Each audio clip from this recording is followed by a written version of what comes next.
From the high desert and the great American Southwest, I bid you all good evening, good morning, and welcome to Coast to Coast AM live talk radio throughout the nighttime, because this radio station cares enough for you to have live talk radio on. Top of the morning, everybody, from the Hawaiian Tahitian Island, straight across flyover country, to the Caribbean and the U.S. Virgin Islands, south into South America, north to the pole, and worldwide on the Internet. This is Coast to Coast AM. Great to be here this morning. We've got quite a bit to talk about, and we'll get to that in just a minute. Added to the gigantic list of number one radio stations across the country, survey just in for Spokane, Washington. And when you get it down, look at an hour-by-hour breakout of it, I'd say we're probably averaging about 23 or 24 share in Spokane, number one, running away. KGA Spokane, the latest number one surveyed point for Coast to Coast AM. Absolutely amazing. Amazing. Anyway, the commander of the U.S. Navy, Chief of Naval Operations, appointed by President Clinton, Admiral Mike Borda, died of an apparent self-inflicted gunshot wound in Washington Thursday. The officials who asked not to be identified said Borda died of a gunshot wound. He had been rushed to D.C. General Hospital from his home at the Washington Navy Yard, where the shooting occurred in early afternoon after he went home at midday from the Pentagon. A senior Navy official told reporters earlier that Borda 56 had been shot and that it was not immediately clear whether the gunshot was self-inflicted. Tonight they're saying it was. Shot in the chest with a .38 caliber pistol. That shooting apparently occurred on a bench outside his home. A native of South Bend, Indiana, Borda took over as Chief of Naval Operations in April of '94. He was the first so-called Mustang to ever rise through the ranks from enlisted to become the U.S. Navy's top officer. So, an apparent suicide. Motive? Possibly a Newsweek article that was about to come out. Newsweek was investigating his Vietnam War citations, ones he had wore on his uniform for years. And they were going to question that. So, they're saying it is a suicide. That might be a motive. The method is kind of strange. Why would a military man shoot himself in the chest? Obviously, if you fire the bullet, you intend on truly committing suicide, right? You have decided you're really going to do it, or you have not fired the gun. Don't fire the gun. But shooting yourself in the chest is, at best, problematic in terms of getting the job done. Obviously, if you hit the heart, it's going to work. But it's not nearly so sure as shooting yourself in the head. And of all people, a military man would know or should know. So, it's, I'm not saying there's anything strange connected with this, because I don't know that. I just say it is, to me, a little strange that a military person would shoot themselves in the head. I got this fax, which I am going to read to you, and we'll see what we see. Dear Art, I would like to inform you of the latest news regarding the Freemen. By the way, they did meet with the FBI today. Middleman, state senator from Colorado. I trust this is from a credible source who always has documentation and not from the mainstream media. The Freemen of Montana have done a very wise thing. They've written a legal treatise regarding their situation. Negotiators have handed it over to Janet Reno and the Justice Department. Very simply, the Freemen have said, we want you to rule on the accuracy of each point of law in this treatise that we put together and tell us if it is right or wrong. And if you will do that, whether it be right or wrong, we will come out and peacefully surrender. They will not accept the Justice Department holding their document to the public and saying that it is all a bunch of garbage and false. They insist the Justice Department, open and honestly, before the American public, rule on each point of law, as stated in their treatise document, citing court cases, etc., and make their findings public. The Freemen are offering a peaceful solution. If the Justice Department does not rule on these points of law and release it to the American people, then, Art, this will be a sign to the American people that this whole thing was arranged from the beginning to be another Waco, and that they have murder in their hearts, referring, of course, to the feds. If the Justice Department does go public and rule on each point of law before the American people, and the Freemen don't keep their agreement to surrender, then the Freemen have no honor, and we can no longer put any faith in them. I do believe that the Freemen will keep their end of the bargain if the Justice Department follows through with what the Freemen are asking, which is only fair. We all need to write call and fax our congressmen, senators, those in the Justice Department, etc., demanding that they bring this to a peaceful solution by releasing and ruling on each point in the Freeman document openly before the American people. A peaceful solution has been offered. It is now in the hands of the Justice Department. Let us pray the department will follow through so no blood will be shed. Please make this known to your listeners. Thank you. All right, well, I have done so without knowing whether it is accurate information or not. If anybody can verify or knock that down, I would be more than happy to give you airtime. Now, with regard to whether it is a legitimate request or not, I don't know. In other words, when you think about it a little bit, it is a demand. It is something that they want done, or that they demand to be done, to do what they ought to do anyway, and that is come out peacefully and not shoot at federal officials. So I'm not sure it is proper that the Justice Department do this, and I'm not even sure that their word to come out can be trusted if they do, and I'm not even sure it's real. But I thought it significant enough to read it to you. It may be so. Landmines. Landmines kill 20,000 people a year, most of them civilian, not military. Our president was under great pressure not to ban landmines, so he didn't. He limited instead one type of landmine, said eventually, sometime, there should be a worldwide ban on landmines. But he decided he would not lead the way. And I wonder exactly what kind of pressure our president came under not to ban the mines that he had in mind to ban. Scientists, according to Reuters, are reporting the discovery of two new and very exciting dinosaur finds in Africa. University of Chicago paleontologist Paul Serrano says he's found fossilized remains of a pair of flesh-eating predators from the Cretaceous period, which lasted from 140 million to 65 million years ago. One is dubbed the shark-toothed reptile from the Sahara. At 45 feet in length, it rivaled the Tyrannosaurus rex in size. Its rigid teeth are similar to those of a shark. The other is a 27-foot-long, fleet-footed carnivore called Deltadromus, or something like that.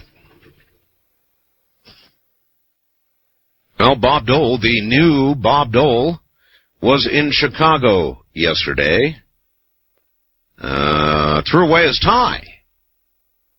It's the new look.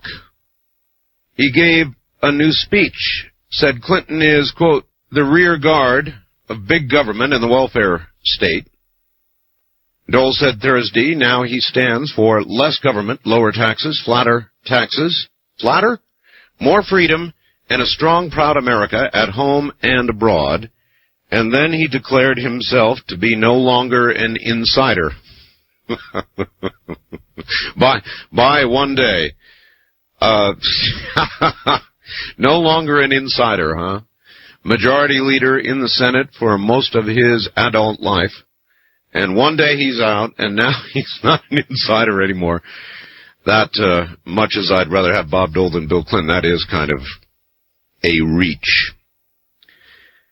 President Clinton vows to extend most favored nation trading status for China, says, though he's equally committed to imposing sanctions to, quote, stop the piracy of American property, end quote.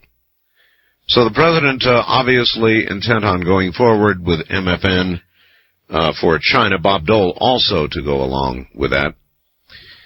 Now the value jet crash, the oxygen-creating canisters. Great controversy. Were they empty or were they full? And ValueJet is saying that their cargo listed them as empty. And there are many people saying, no, they were full. Now, why is this even a question? Are they not able to determine in about 5 minutes whether these damn things are full or not? Why is it a controversy? No evidence, by the way, that it was the cause of the crash. No cockpit voice recorder recovered yet, so it's going to be a very, very long, tedious haul. And I feel very sorry for the people tromping about the swamp in the Everglades. It must be horrible. And I think it will end up traumatizing a lot of the rescue workers. As they may be used to this kind of thing, but I'm not sure you can ever be used to this. Our Army, the U.S. Army, is going to soon give away 176,000 surplus M1s. It'll be free. Free! And they will be given to a private organization, NRA connected somehow, which will then be sold. They'll sell the M1s, probably around $600 a piece. And the money collected will be used to support firearm safety and training programs. So in a sense, the taxpayers pay the bill. Now, the people who don't like guns are outraged. Say, my God, what a waste of taxpayer money. Instead, they would like the guns crushed, destroyed. Now, let me think about this a little bit. If their criticism is it'll be a waste of money to give them away, what is it to crush them? So which is the right path? Which is the bigger waste of taxpayer money, would you think? Well, I've got an article here entitled Goat Sucker Spreading Fear Across Mexico. The roosters had not yet crowed when the fierce barking of neighborhood dogs jolted Violeta, Colorado, from her sleep. The dogs had some animal cornered, some kind of animal, at the rubbish pile behind Colorado's small concrete house in Zapatola, I believe, a farm village in the steamy oil country of southeastern Mexico. When the canines growled, shuffled, and lunged early last Thursday, the besieged beast responded with a nerve-rattling hiss. I said a hiss, unlike any animal noise she had ever heard. It was a full hour, she says, before the beast escaped the dogs and returned to the country night. The dogs ran after it. So, there you've got it.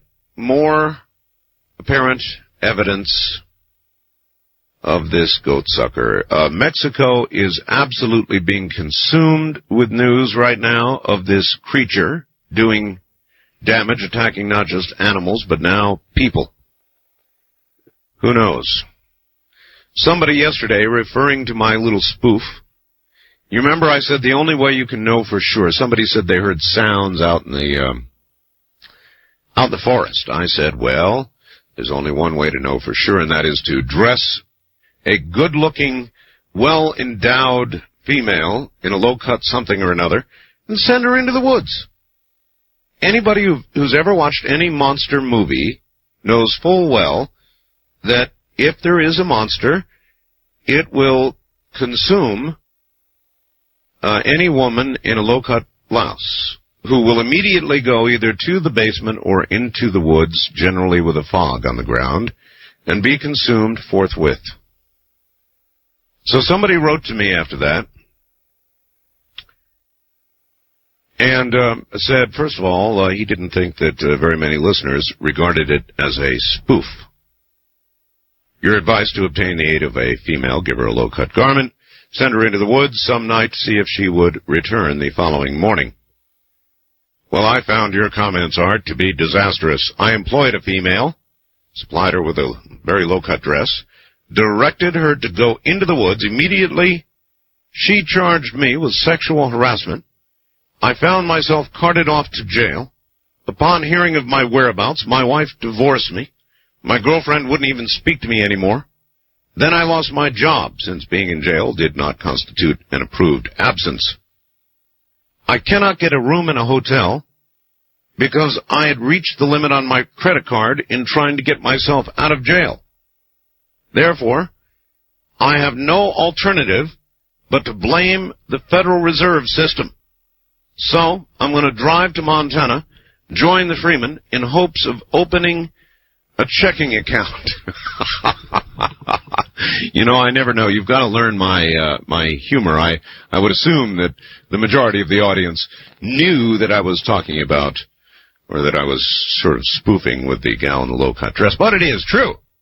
And anybody who's a horror picture fan knows that it is true. Whether it's the basement or the woods or any other dark, unlit area, you could not have better bait for a monster of many kinds than a gal in a low-cut dress. I mean, they are simply monster bait. They might as well have it written right across their forehead, monster bait. And on that note, we'll break here at the bottom of the hour. You never know, I might go for a little truth or trash tonight, or not, depending on where it goes. We'll see how the mood strikes, because this is spontaneous, unscreened talk radio. We'll be right back. This is Premier Network. That was Art Bell hosting Coast to Coast AM on this Somewhere in Time. You're listening to Art Bell, Somewhere in Time. Tonight featuring Coast to Coast AM from May 16th, 1996. Good morning, everybody. Wide open, you name it. Anything can happen, talk radio. That's what we're up to for a bit here. By the way, on the Goat Sucker, again, continuing with this story, Ramiro Santiago Lara, 34, who practiced veterinary medicine in an area near Z-A-P-O-T-A-L, Zapatal, or something like that, for 8 years, and in time has examined, quote, hundreds of animals killed by predators, said this seems like a type of vampire. So, there you are. The beast, possibly a horde of them, apparently has been moving fast and taking no prisoners. At least 46 attacks have been reported so far in 14 states across Mexico. 4 people have also been attacked as of now. West of the Rockies, you're on the air. Good morning. Good morning. This is Harold from Dana Point. Hi, Harold. And I'm calling about the little thing about the Freemen we were talking about, concerning should they have the opportunity to let their, I guess their feelings be known concerning... No. Should they, according to these facts, right. The question is, should they be able to demand the State Department give them rulings on law before they turn themselves in? Well, my opinion is, under the circumstances, yes, And based upon the history of the federal government and the way they've handled things in the last year or two, I think as a good gesture towards the average citizen and as a good faith gesture, I think it would be smart on their part politically, and I think it would really show, the citizens of this country where the federal government's coming from. All right. Well, let me tell you what bothers me about it. I'm not totally against it necessarily, but if you go back to the Unabomber who demanded that his works be published lest he kill again, or the Freemen who are demanding that the State Department rule on points of law, or they're going to shoot it out with the feds, it worries me a little bit, and I think it should you too, that people with guns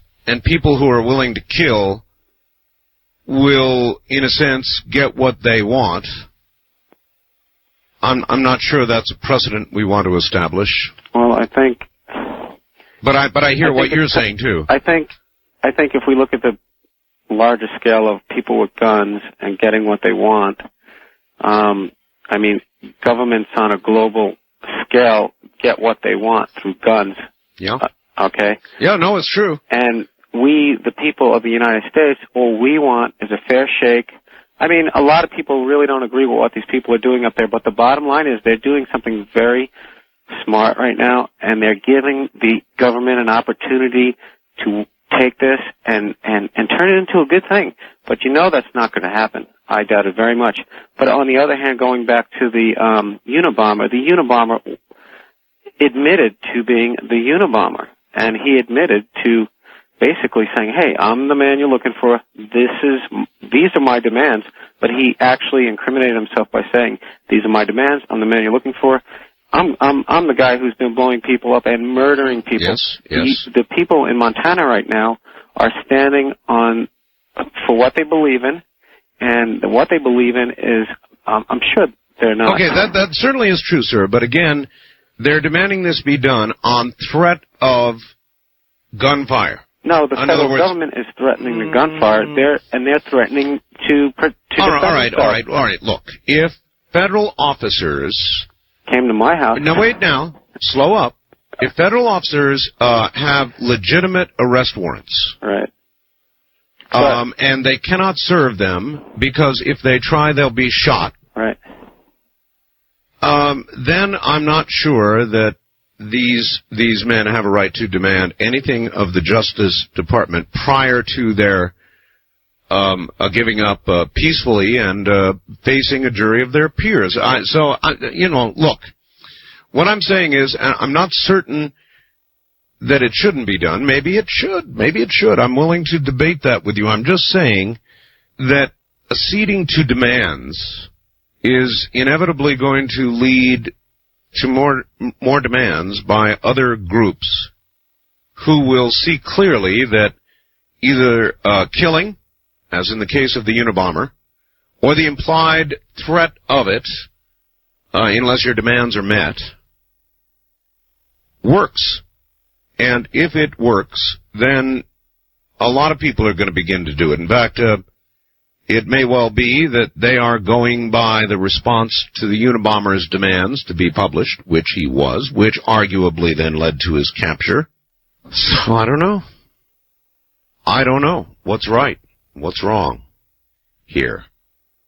You tell me. West of the Rockies, you're on the air. Hi. Good evening, Art. Good evening. This is Andy on 1190 KEX. Yes, Andy. Are you trying to say that your UFOs are put together magnetically? I have no idea. They're not my UFOs, Andy. Well, the guy that sent you the pieces, they came back and they said they were magnetic. No, they didn't, Andy. You're not listening. I'm not? No. I heard you say they were aluminum magnetic. No, Andy. Aluminum is specifically non-magnetic. Oh, I must have misread you. Yes, you must have misheard me. I don't have readers, Andy. Non-magnetic. So the theory would be that in a large magnetic field, you might wish to use aluminum as a conductor, a non-affected conductor in a strong magnetic field.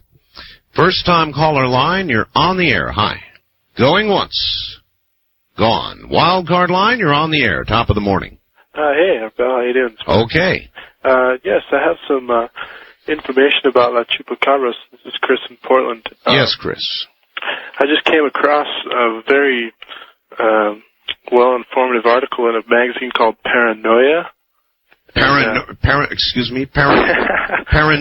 Yes, the magazine is called Paranoia. Now, there's a title for a magazine. The subtitle of it is The Conspiracy Reader. All right. So, but in any case, it's a 5-page article on the Chupacabras, and there's some really great information in here that you might not have heard about.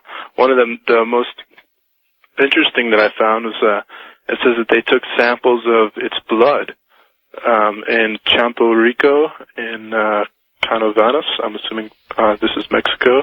Let me tell you, sir, there's a lot of news that we don't get about Chupacabra in Mexico. I was delivered a videotape earlier today. Unfortunately, this fellow taped my show, by plugging the audio into his VCR and running it in the 6-hour mode.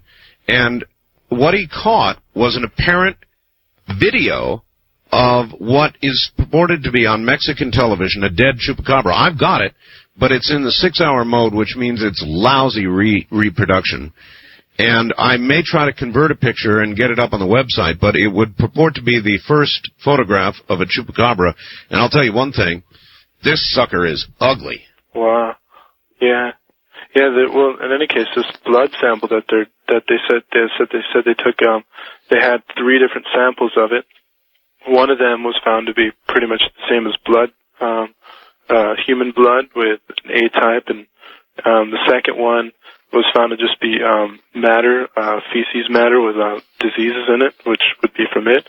And the third sample says the genetic analysis has revealed that the blood is in no way human or any other known animal known to man, known to science. So, that's very interesting, but again, sir, it's from a publication called Paranoia.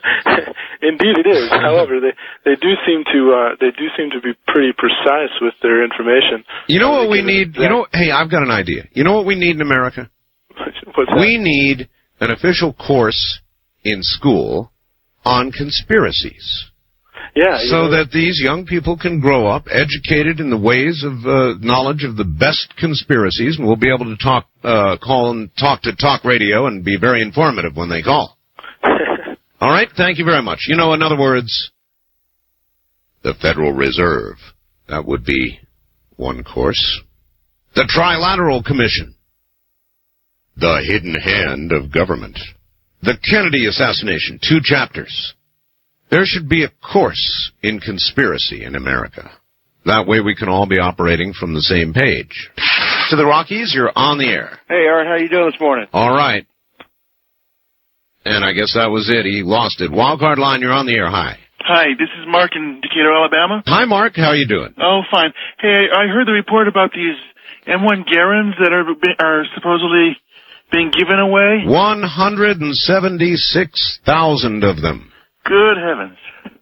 Well, I think that's a good idea. I think it's been done before. Well, the choice, the gun grabbers they say that's a waste of taxpayer money, and they want them crushed. Well, that costs money, too. It sure does. As a matter of fact, they've been doing that right down in Alabama, in Addison, Alabama. There's an arsenal there. Mm-hmm. And up to recently, they've been doing that. But, these could be useful for, say, Chupacabra hunting. That's true. Yeah. That's true. I mean, what if these suckers multiply like crazy and the average American citizen needs protection? Yep. Well, there are 30-6 if they're the Garand. Well. And that ought to put a big hole in a Chupacabra. Well, yes. But, I mean, poor people need guns, too. Yes. All right. Thank you. Oh, how does this happen to us, a new creature, huh? How does this happen? Why are we blessed with a new creature, and particularly something so horrible, reptilian-like, ugly, and thirsty for, of all things, blood? Sheesh. West of the Rockies, you're on the air. Hi. Oh, hi, Art. Calling from Albuquerque. Albuquerque and KOB. Yes, ma'am. Right. And have a couple of things.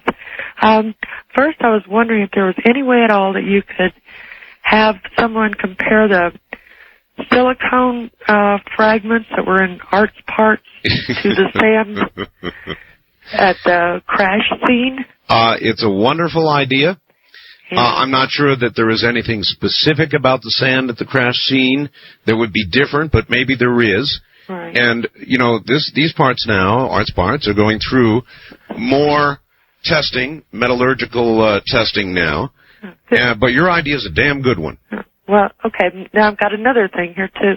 Has anybody at all been able to get saliva samples from a sucked goat for testing, for DNA testing, that you know of? Not that I know of, but you would think that, too, would be possible. Right. Maybe.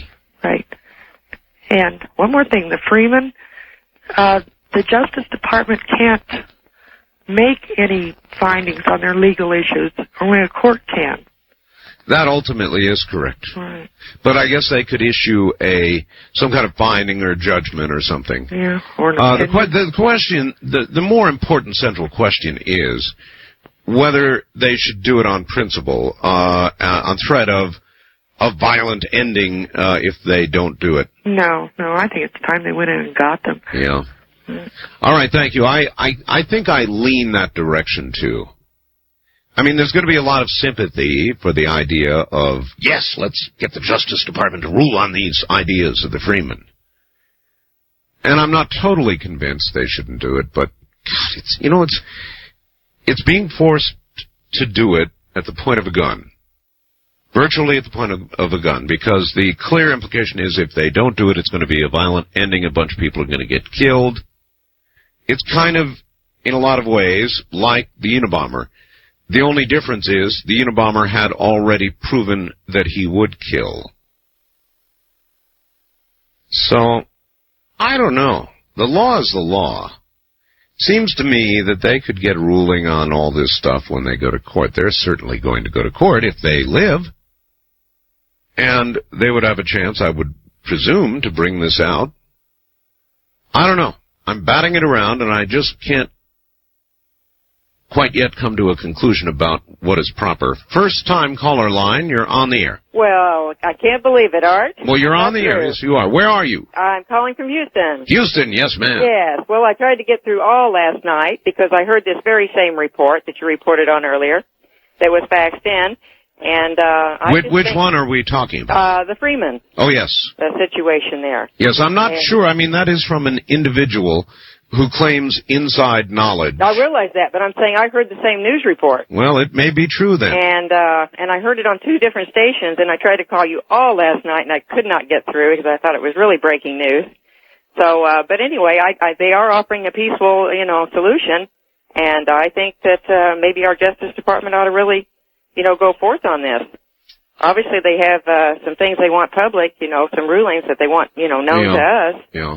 And gee, I mean, I don't like the guns and all, but I think everyone should be calling, their congressmen and, everyone in the, Are you sure that it's the right thing to do? I think so. I think it might be. I really do. I think we should urge, and everybody should call and demand that they come forward and bring this before the public. I mean, what could be, the harm in that? Well, all right, thank you. But there could be harm in it. That's what I'm saying. There could be. Look, maybe it's an all right idea. I don't know. But the idea of under pressure, making concessions. Look, if you wrote some hot checks, and they came to your home with an arrest warrant, and you said, back off, damn it, or I'm going to blow a hole through that door and you on the other side, and you began a holdout in your house with high-powered rifles, I mean, what do you think would happen to you? Just a random thought. Now, it may be they should make concessions to this group, but I tend to think not. I tend to think the damage from making that kind of concession is greater, well, then you want to say than a loss of life, no? So, I'm not sure what's right. I'm not sure. East of the Rockies, you're on the air. Hello. Yes, this is Todd from Portland, Tennessee. Hi, Todd. Yeah. How are you? I am okay. Okay. What do you think about the... well, what I was going to ask you about is do you think that these militias are as behind these Freemen as they let on to be? I mean, we got militias all around here and everywhere else. Yeah, no, I don't. I think there are some fringe groups that are supporting the Freemen, but that by and large, most mainstream militias are hanging back, do not support, nor do they say they're going to come rushing in if something begins to occur. However, if enough fringe groups were to become involved in a confrontation, and it spread, then some of the mainstream militias would begin to move, and then you'd have a war. Does that answer your question? Yeah, it does. It would take quite a bit to get the bigger ones into it, I'd say. I would agree with you, but you see, wars start very, very easily. And if you've got some fringe-type folks who would rush to the aid of the militia with guns, and there began shooting between the FBI, BATF, maybe even military units, and fringe groups, enough of them, and a bunch of people began to get killed, then the thing would have spread because of, but way beyond, the Freemen. Then you're running the risk of a war. It's called a civil war. Could it happen? Yes. Could that spark it? Yes. Should the State Department rule on their points of law? I'm not sure. The trip back in time continues with Art Bell hosting Coast to Coast AM. More Somewhere in Time coming up. Premier Networks presents Art Bell Somewhere in Time. Tonight featuring Coast to Coast AM from May 16, 1996. This is interesting. Somebody sent me the actual FBI issuance of a warning, and I will protect this person's privacy, and they have asked that I do so because they would be easily identified. But this is purports to be, and I believe it to be, the actual regional broadcast to law enforcement agencies of exactly what some groups are thought to have in mind, targets of opportunity, that kind of thing. So I appreciate your sending this to me, and I'll go through it very carefully. Take a look. So we're talking about the Freemen a little bit. There is a report that they have asked the Justice Department to rule on several points of law. Now, this is not a, it's not a sure thing. I got it in a fax. Somebody just called and said, yes, it's been airing elsewhere as well. The Freemen have a law treatise, and they want the Justice Department to rule on it point by point and claim that if the Justice Department will do so, that no matter how they answer, they will come out. And I've been sitting here not altogether sure about what's right. In other words, should the Justice Department give in? It's literally at the point of a gun, because obviously if they don't come out, there's going to be a dynamic resolution to this standoff, and people are going to be killed. So they're in essence saying either do this or we're going to, it's going to be a shootout. So I'm not sure what's right. I mean, the Unabomber got published. These guys want their points of law tended to before they'll come out. And all I can say is this. If you were accused of, keyword accused of, writing a bad check, hot check, whatever, and a marshal came to your door with a warrant for arrest, would you think you would have the opportunity to have points of law ruled on by the Justice Department before you were taken into custody? The answer to that clearly has to be no. So whether or not we should do it for the Freemen, I'm not sure. Art, if you will answer this, please. If the only way you could eat was to get the chip in the right hand, the chip. By the way, well, I was saying earlier, we're getting to the point in America now where I think there should be a class in our schoolrooms, conspiracy class, so that people might have their conspiracy IDs together. So then when they graduate, they can call talk radio and they can talk intelligently and know how to properly bash the Fed, the Rockefellers, Bill Burgers. They will know how to talk about JFK's assassination, knowing the multiple or single bouncing bullet theories. There would be no end. The hidden hand behind the hidden hand behind the hidden hand. Or perhaps they would be forced to memorize all the names of the people who are on the Trilateral Commission, that sort of thing. Anyway, Art, please answer this. If the only way you could eat was to get a chip in your right hand, would you get it and lose your soul, or refuse it and lose your life? Ray asks this impertinent question.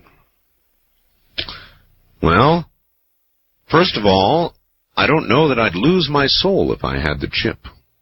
Now, if I had a chip that I could just wave in front of the supermarket thing, and there would be my bill, no cards, no numbers, nothing, just wave your hand in front of the little scanner. And so, would I starve to death or take the chip in the right hand? Interesting, provocative question, Ray. I'd probably take the chip. You want the truth, right, Ray? Starve to death? I'm not interested in doing that. Here, put that chip in. No, I don't know. I understand the spirit of the question. And it's lousy, Ray. And then there's Art. If you send the woman with a low-cut garment into the woods, this is for La Chupacabra, right? She must be reminded to repeat constantly the phrase, "Who's there? Is anyone there?" Last night, someone butchered the pronunciation of Chupacabra in an interesting way. I believe he called it Chupacargo.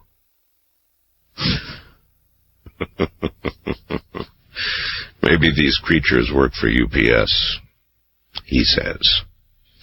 Hi, Art. Is it not interesting that Mexico experiences thousands of UFO sightings, then a few months later is inundated with strange new critters? What did the one in the video look like? Yes, I have a video. The one in the video looked horrible. Somebody sent me a video from Mexico of what purports to be a chupacabra, and it's got great big teeth. It looks like it has been dead for a while. But clearly it is no animal that I know of. Unfortunately, he did it on VHS on the 6-hour speed. And what he was doing was recording my program. The audio is my program, but the video is of a Mexican TV station. And as part of the hours of coverage, they put on some coverage of what purports to be a chupacabra, and I've got it, but it's in the 6-hour mode. You know, he's using the long record mode. So I've got this video, which I may try to convert to a photograph, a still, and then upload, if you want to look at what purports to be a real chupacabra. And it could be. It looks awful. Absolutely awful. I just wish the shot was better. West of the Rockies, you're on the air. Hi, Art. Hello. Can't believe that they're trying to dupe you into agreeing with conceding to the Freemen's demands. Yeah, I'm not real hot on it. I mean, I'm considering it. I'm considering it, I guess, the way I did the demands of the Unabomber to be published. But it's completely different. Here, the Freemen are breaking the law, trespassing. Well, they're breaking the law also and not allowing themselves by force of arms to be served. That also. Yeah. And the place to prove that or disprove it is in the court. No, I agree. And think about the danger of having law enforcement interpreting or ruling on laws. Things the court ought to be ruling on. Exactly. The Justice Department can give opinions. It can't rule as a court would rule. But even demanding opinions, they're turning the system upside down. Yeah, that's correct, and it's a horrible a precedent to establish. So I don't think I'm for it. But then the other side of the coin is, if that would end it peacefully, instead of a bunch of cops and FBI and BATF getting killed, along with a bunch of people inside getting killed, it's a weighty item to think about. Oh, that it is. And they should just wait they have to come out eventually. Mm-hmm. And so if they're going to be parking out there for a year, let them park out there for a year. Mm-hmm. Eventually they will come out. Do you think, the example I gave earlier is, if you wrote a hot check and a marshal came to your door to serve you, and you said, "Get the hell out of here, I'm going to blast a hole in that door and through you too," what do you think would happen to you? I would think I would probably get blown away. Yeah, probably you would. All right, thank you very much for the call. Would you be afforded the consideration of having somebody, the Justice Department, on your demand, or somebody ruling on what you believe to be your points of law? And right now, I'm not even saying the Freemen are right or wrong. I'm simply considering whether the government should, cede to their demands in this case. First-time caller line, you're on the air. Yes, I'm calling with a comment regarding the death. All right, if you would, sir, get close to your phone and yell at us, because you're very weak. Oh, okay. Can you hear me now? That's much better, yes. Okay, yeah. Patrick in Portland, Oregon. Yes, sir. I'm calling with a comment regarding the death of the Chief of Naval Operations. Yes. I saw a news broadcast on one of the networks regarding that earlier today. Mm-hmm. And one of the things they mentioned was that when he was being questioned by somebody from Newsweek regarding what certain of the medals that he was wearing had been for, was that he turned to one of his aides at that point and said, "How should I handle this?" And don't know what the aide said then, but then he said in reply, "Well, maybe I'll tell the truth." Now, I don't know. I mean, obviously, that doesn't necessarily prove there was any foul play going on, but I'm wondering... Yes, sir, where did you get that? That was on a, let's see, it was on one of the networks, Nationwide News this morning. No, excuse me, this evening. I think that was the Paramount Network. Okay. I think, yeah. So, if anyone out there knows anything more about that. I'd appreciate the input as well. What I don't understand, I understand suicide. I understand that somebody might find reason to take their own life. What I don't understand is a military man who would shoot himself in the chest. That really, really doesn't make sense to me. I'm not saying that it wouldn't be done. It certainly could be done easily enough, but if you wanted to get the job done, if you were really intent on committing suicide, shooting yourself in the chest is really problematic, and you really might survive it, and then, so I just don't know why he would have done that. That puzzles me. And I would think it should puzzle and cause investigation as well, those who are looking into this. Very strange. East of the Rockies, you're on the air. Hi. Hi there. I've got a theory on the Chupacabra bite marks. Where are you? I'm in Kansas City, Missouri. Uh-huh. Has Chupacabra turned up in Kansas City yet? Well, I think there's one living in my backyard, but I'm not sure. I understand. All right. Well, the outside marks, there's 2 puncture marks, and then on the inside there's 4. Yes. I have a feeling that the outside marks are the first strokes, and then maybe the fangs are withdrawn, and then the head is tilted, and then there's another stroke through the same 2 holes on the outside, and then the drinking of the blood takes place from the first 2 on the inside, and the second stroke, which produces the second set, is just a hold on. Yuck. Pleasant thought. Yes. How about a nice late evening stroll down a dark road, sir? Just me and Chupa. Nice talking to you. Yeah, take care. God, I wish I knew what this creature was. The video that I've got is very upsetting. If you saw this, you know, it shows the jaw and the teeth, and the teeth.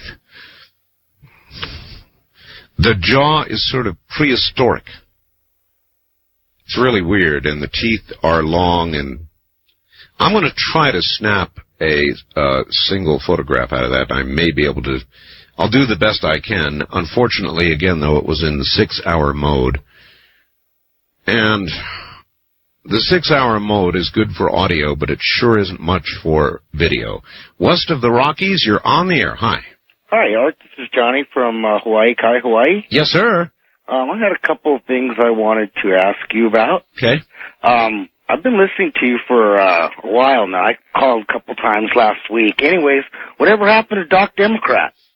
Well, I guess he's around. I was just wondering. I used to love to hear him. And I think he called 2 days ago. Oh, really? Yeah. I missed him. Mm-hmm. Anyways, another thing I wanted to talk to you about was the Freemen. Yes. And I agree with some of the callers that called in last night, and I believe that it's time that the FBI or the tobacco, firearms, whoever, I believe it's time we take some kind of action against those people now. This is, I don't know how many, the 57th day or something like that, if not longer, that, you know, they haven't accomplished a thing. We're wasting a lot of money on it, and I don't know what we should do about it, but I think we should do something about it. Well, they're trying everything. I mean, Bo Greitz has been there. Senator Duke from Colorado's there now, trying to act as middle person. They've gone absolutely nowhere. I got a message here saying they want the Justice Department, you know, to rule on their law treatise point by point, and if the Justice Department will only do that, they say they'll come out. Huh. Do you think that is something that should be done, or should they get the same? Well, yeah, I agree with you. I agree with what you're saying, you know, but I believe we should set a certain timeline. We just can't let this keep going on and on and on without, you know, anybody. You know, we're at a stalemate right now. I absolutely agree with you, sir, and that's what I said. Last night I went on into the IRC chat, and somebody asked me exactly that question. They asked what I think should be done in the case of the Freemen, and my one-line reply, you know, when you're in a chat room, you issue one-line replies, was I think there ought to be an ultimatum given. And I do think that way the ball goes back into their court. Basically, the law is saying, look, the law is going to be applied to you as it is to everybody else. You have until such and such to come out, and any time after that, expect a dynamic entry. In other words, we're going to come in and get you. I think that's what needs to be done, or that's what I would do if I were in charge. And then if they want points of law decided, or they have claims, they can be made in open court. East of the Rockies, you're on the air. Hello. Yeah, it's really interesting about the wind tonight. I'm noticing, you know, the wind only blows. You know, I'm hearing you on a kind of a staticky station right now because you come in full force in about an hour. Where are you? Oklahoma. Oklahoma. Okay. So I'm hearing you well about 4 places on the radio, but they're, you know, somewhat staticky. But I can hear you fine when, like this last caller. Yes. I heard you fine, so the wind was not blowing. And when you're talking about the Chulabra, whatever, the wind is not blowing. But when you were talking about the surplus stuff, you know, in the news, the wind blew so much that it moved that, you know, that's what the guy at the radio station told me. It was the wind blowing the antenna that I couldn't even hardly hear you. So the wind below, it's interesting, don't you think?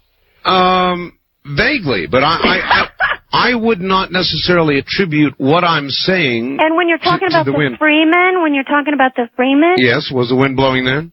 The last caller, the wind was not blowing.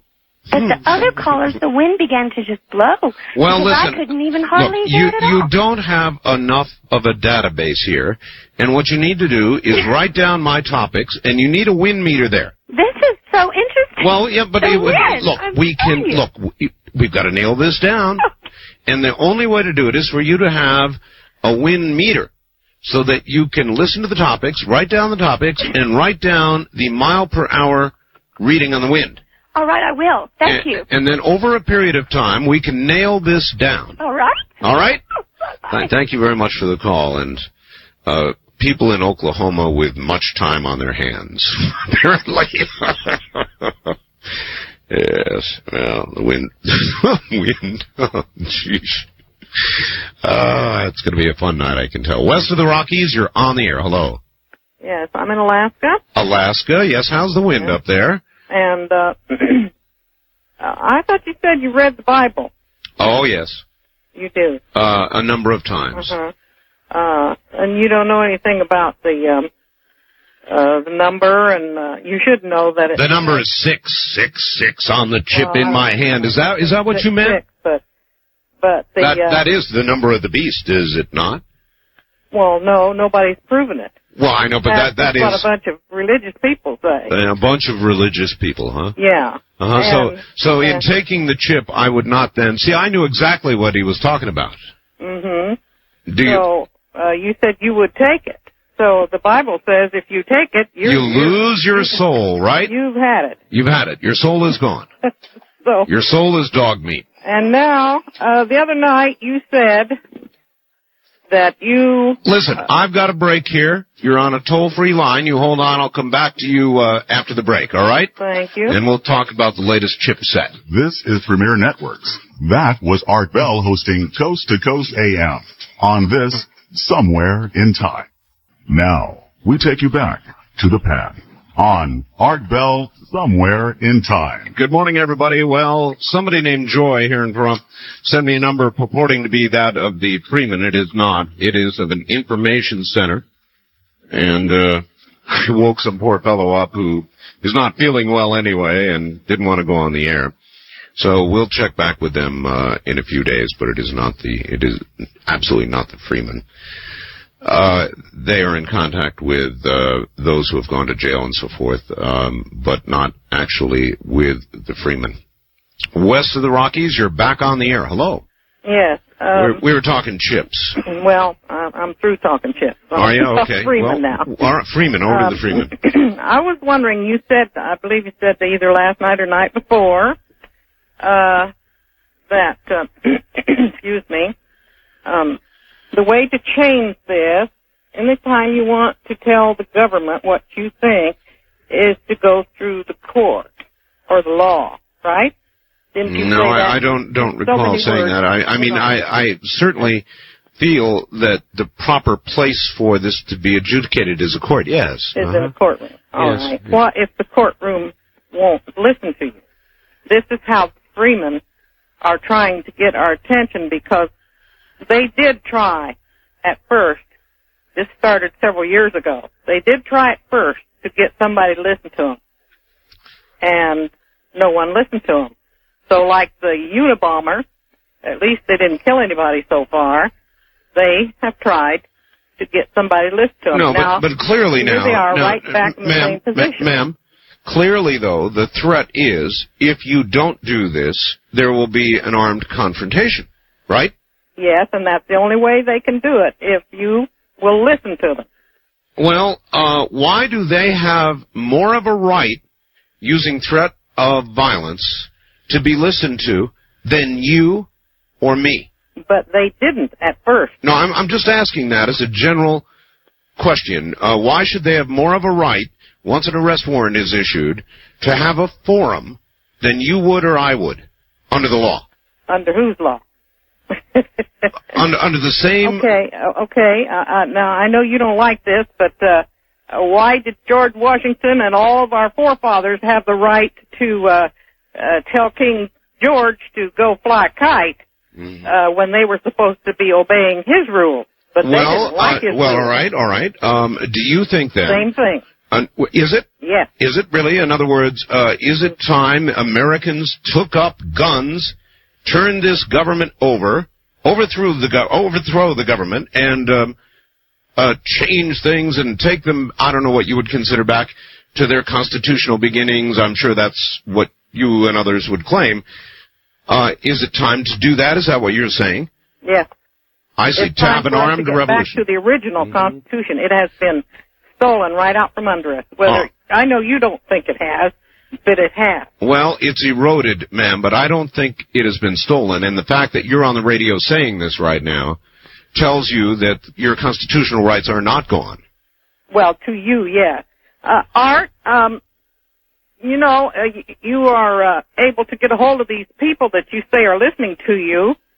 Why don't you try to get some of these permission to get some of these Freemen on the air and interview them yourself? I have absolutely no problem with that, but it is my understanding that their telephone communications have been cut off, and they are only able to communicate by phone with the FBI. Well, I've seen them on TV meeting this afternoon. Now, somebody could sure hand them a telephone and let them talk to you. All right, well, look, I'm open to it. Yeah, look, I'm open to it. Now, let me see, how can I do this? You know me, I'll interview anybody. Sure, of course I'd interview them. And I would interview the FBI as well, or the BATF, or any of the officers that are on watch out there, or anybody from Justice, the Justice Department, or anybody else. I guess I'm just asking, I asked her, why should they have more of a right than she would have or I would have to a forum, to be heard or to have some point of law that I would like ruled on before I give up and put my gun down and don't kill? Why should they have more of a right? Her answer was, basically, yes, it's time for an armed revolution. That's why, because our constitutional rights are gone. And she's correct. I don't agree with her. Eroded, yes.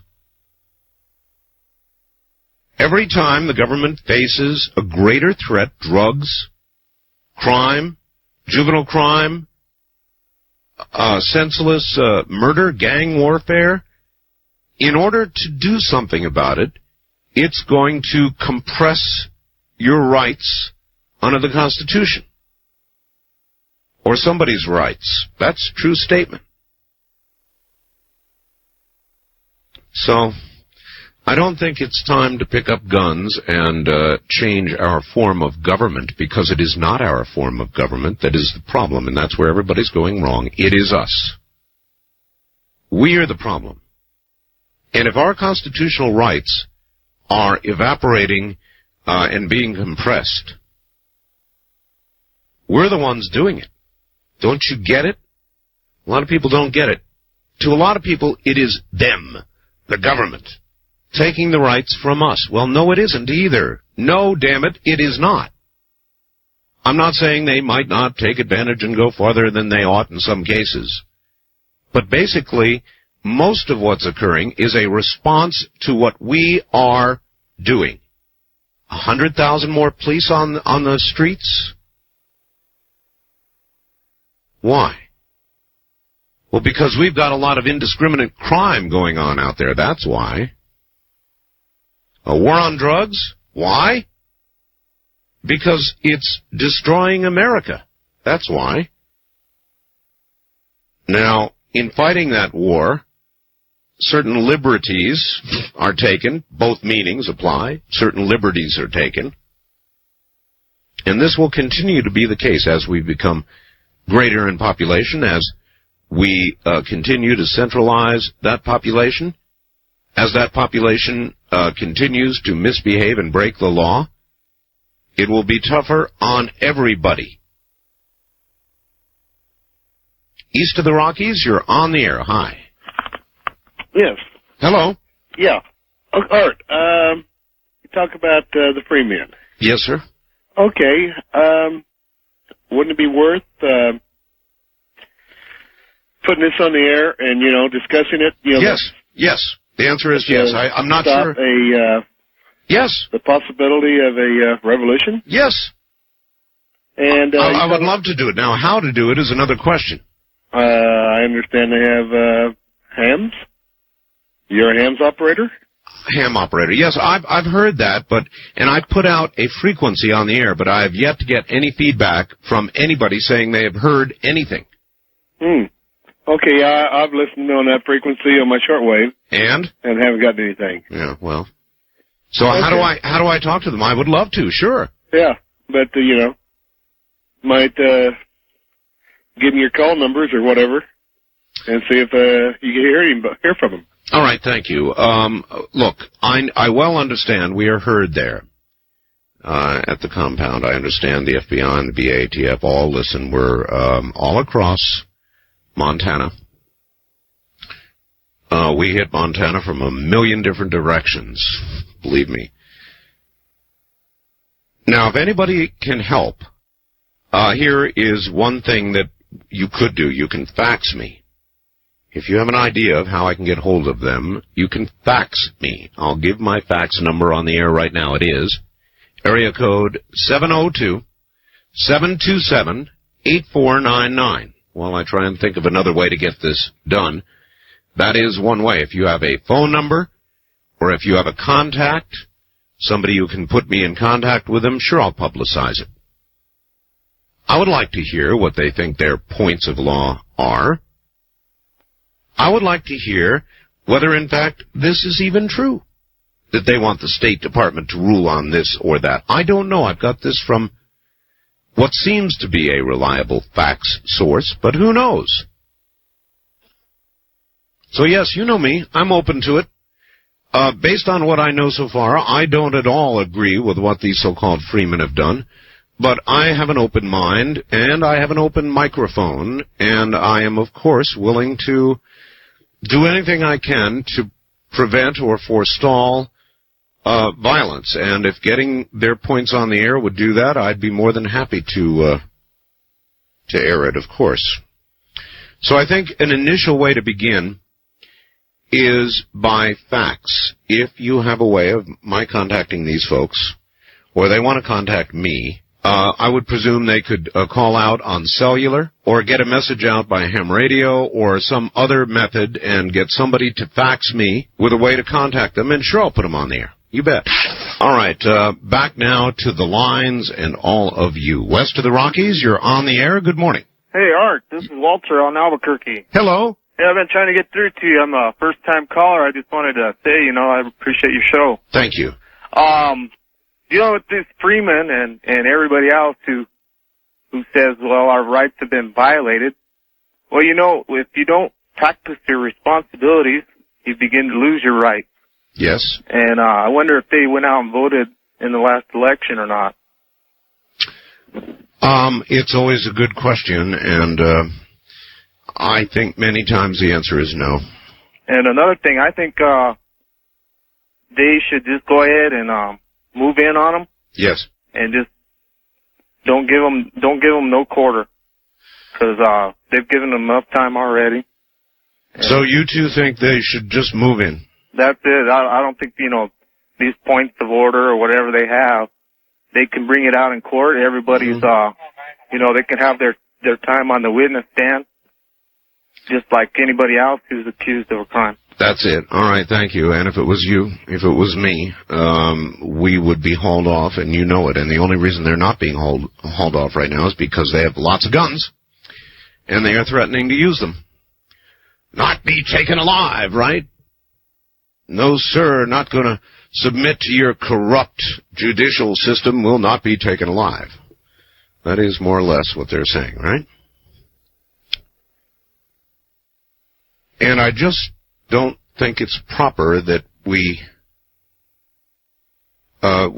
cave to those demands any more than the police or marshals would cave to such demands that I would make on a personal basis. That's the thread of my thinking on this. Oh. West of the Rockies, you're on the air. Hello.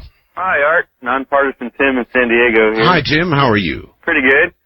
I've said it before. I'll say it again. I think it's everybody's personal decision when the government has gone too far and it's time to take it back. We were given the right to do that. Thomas Jefferson wrote that, you know, when a government, I don't know the exact word, but when a government no longer represents the people, when it becomes a tyranny, we have the right to overthrow it. And, of course, not everybody is going to agree at the same time when that point has been reached. And you think that point has been reached? No, I do not. You don't? But I do believe that the Freemen have, you know, nobody can sit here and tell them that point hasn't been reached. If they feel that it has, then they're going to take the appropriate action. Well, if a lot of people felt that point had been reached, then I would think the militias, which consider themselves, I'm sure, the point guys in the watchfulness over the government, would have been rushing in, and they're not.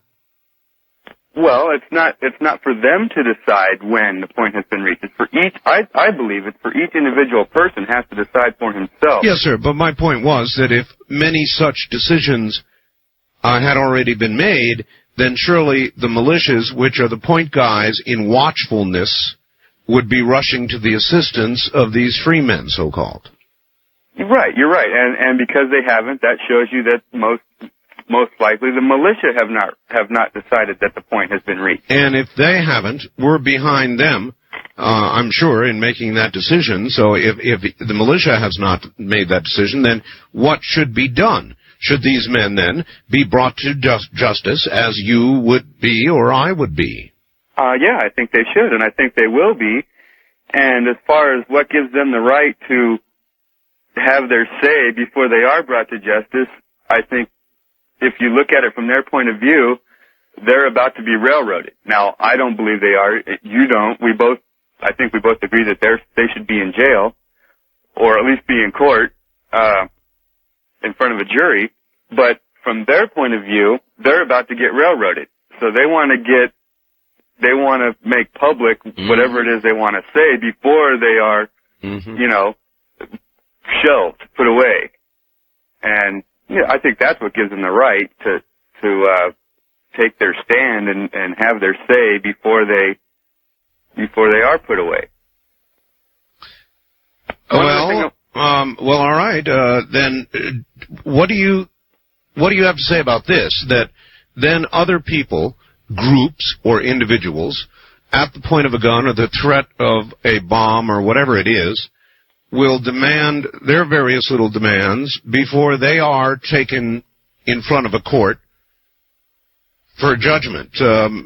You think that's okay, that would begin to happen generally? Well, it may or may not begin to happen generally. If it does, obviously, yes. Or I think by course, the authorities, the law enforcement, are going to take each situation case by case, and if the situation allows them to take the person into custody without giving them their say, that they're going to do that. If they're in a situation like this, where it saves everybody a lot of trouble by letting them say what they want to say, then they'll let them have their say. I think it's a case by case type thing. All right, sir. If the Olympics are coming up in Atlanta, yeah, and if a bunch of athletes were taken hostage in Atlanta, and a group said, you will publish in papers throughout the United States our, whatever it is, our agenda. Yeah. Or else we will kill these athletes. What would you do? Well, you've got me, Art, because that's always been a very, very tough one for me as far as, giving in to terrorist demands. Half of me goes along with the theory that you never give in to terrorists because that just invites more of it. In what way are these freemen different than terrorists? Well, they don't have hostages, number one. So Well, they've got women and children in there, and that must be what's stopping the FBI and ATF, I'm sure. Yeah, but... They're not exactly hostages, but they're threatening death. Death of their own death, that of federal officials who would come and try to serve warrants peacefully. That's true, but I mean, I think the immediacy of the situation is different because in a true terrorist situation, a hostage situation, they've got innocent bystanders, you know, and they're threatening their lives. In this situation, everybody in there, I think, is in there voluntarily, whether they be women or children or not. I'm sure they've been given an opportunity to come out. All right, well, I'm thinking this one over, and what I will try to do, I guess the only, you know, other than discussing this with you, as we are now doing, the only other thing that I could do would be to give them a hearing if they can find a way to contact me. We are now the largest live talk show in America, period. It would be an appropriate forum, and I would allow it. So, again, let me give out my fax number, all right? And if somebody can get through and get me in touch with these Freemen, I will air what they have to say. And my fax number is area code 702-727-8499, 702-727-8499, and they can communicate with us by fax, internet, shortwave. There are all kinds of possibilities, and I'm open to all of them. I would like to see this end peacefully, but I am weighing against that wish the rule of law, which, if it is to mean anything, in my opinion, must apply to all of us equally. And it must be true that marshals, federal officials, and representatives of courts that have valid arrest warrants be allowed to serve those warrants without being shot, without having to give in to demands so as not to be shot. So it's a pretty weighty question, I would say. Wouldn't you? One way or the other? The trip back in time continues with Art Bell hosting Coast to Coast AM. More Somewhere in Time coming up. Listening to Art Bell, Somewhere in Time. Tonight featuring Coast to Coast AM from May 16th, 1996. Good morning, everybody. Good to be here. This is an interesting story. Just came from Jerry in Hawaii. Dear Art, knowing you've got your own cats, I think you'll find this story interesting. Living here in Hawaii, most of us live in condos. My family lives on the 5th floor. For the past 3 months, a mynah bird has been harassing our cat named Rascal. Well, last evening, the bird was back and driving our cat crazy. Rascal likes to sit up on the dresser that is against the window screen to get a nice breeze. The bird kept diving down as if it was going to attack Rascal the cat. Well, the bird landed on our lanai, or balcony if you will, and was making a lot of noise just to drive our cat crazy. That's when all hell broke loose. My 6-year-old son opened the sliding screen door to chase off the bird. The cat saw her chance, ran to the lanai, and caught the bird. Unfortunately, however, they were both over the lanai and fell 5 stories to the pavement below. The bird, DOA at the scene. We wrapped the cat in a blanket, rushed her to the emergency vet clinic here in Honolulu. They took x-rays, and the findings were a sprained left front paw. I think the bird helped break the fall for Rascal. She's home, resting, and has a bad limp. I don't know about you, but a 50-foot fall onto concrete means this cat should not be here now. P.S. We are not going to change her name to Lucky. Well, if she had 10, she's got 9 now. That's what I would say about that. We've been talking a lot about the Freemen, and I've got a fax which purports to suggest the Freemen have made the government an offer, and that is that their law treatise be ruled on point by point. And if the Justice Department is willing to do this, they are then willing to come out and there will not be a bloody exchange. I have no way of knowing if this is an accurate piece of information, but it has been aired elsewhere, so my fax simply adds to that. If it is true, I'm not sure what's right. In other words, I'm not sure that our government should, under pressure, be forced to do something for these so-called freemen that they would not do for the rest of us. That is, give us some consideration or rulings or opinions of law prior to our making ourselves available under a lawful warrant for arrest. Doubtful you would get such a consideration. But on the other hand, if it would prevent deaths, it's got to be considered, I suppose. But I think when you balance it, the answer probably ought to be no. It may be yes, and that will be a political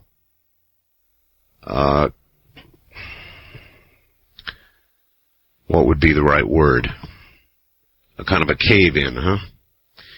Listen, how many of you are on the Internet? I've spent the last few days after the program, as I'm able, on a chat room, in a chat room, on the Internet.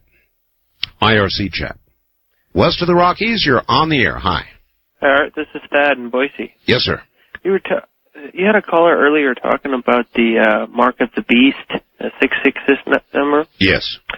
And maybe somebody can call you with more information than I do, but this is just something to think about. On the UPC symbols, those things That's are... That's Unified Product Code or whatever it is. Exactly. Yeah. And I remember hearing this actually in high school, which wasn't too long ago for me. On those UPC symbols, if you look on the far right side and the far left side, and in the center, there's 2 lines on each side. So there's 2 lines on the right, 2 lines in the center, and 2 lines on the left. Mm-hmm. And those 2 lines are representative of the number 6, and it has something to do with the way that the scanner reads it. And I'd like to know more about it if somebody out there wants to call and has more information about it computer-wise, but it's just something to think about. All right, thank you very much for the call. Well, people have been talking about that for years. That is not new. Mark of the Beast. Somebody sent me a fax and said, Art, if you had a choice of eating or having a chip implanted in your hand and losing your soul, what would you do? Well, I don't know. What would you do? Would you take the chip? My guess is that before it ever came to that, we'd be at war or something. That's a real answer. Don't you think? Implant a chip in your hand? First-time caller line, you're on the air. Yeah, Art, hi. Hi there. Alex from Houston. Hi, Alex. I've been listening to your show for about a year, and I just thought I'd just give you a call for the first time. Finally decided to do it after a whole year, huh? Well, I actually finally got off of work early enough to do it. I see. But about the Freemen in Montana. Yes. They're arguing about their rights being taken away and everything like that. Yes. Don't they, realize them doing that, them actually causing the commotion that they're causing? They wouldn't be able to in a lot of places in this world. Oh, no. The allegations are they have threatened to kill some local officials. They put out bounties on local officials. They even issued a warrant against a militia, militia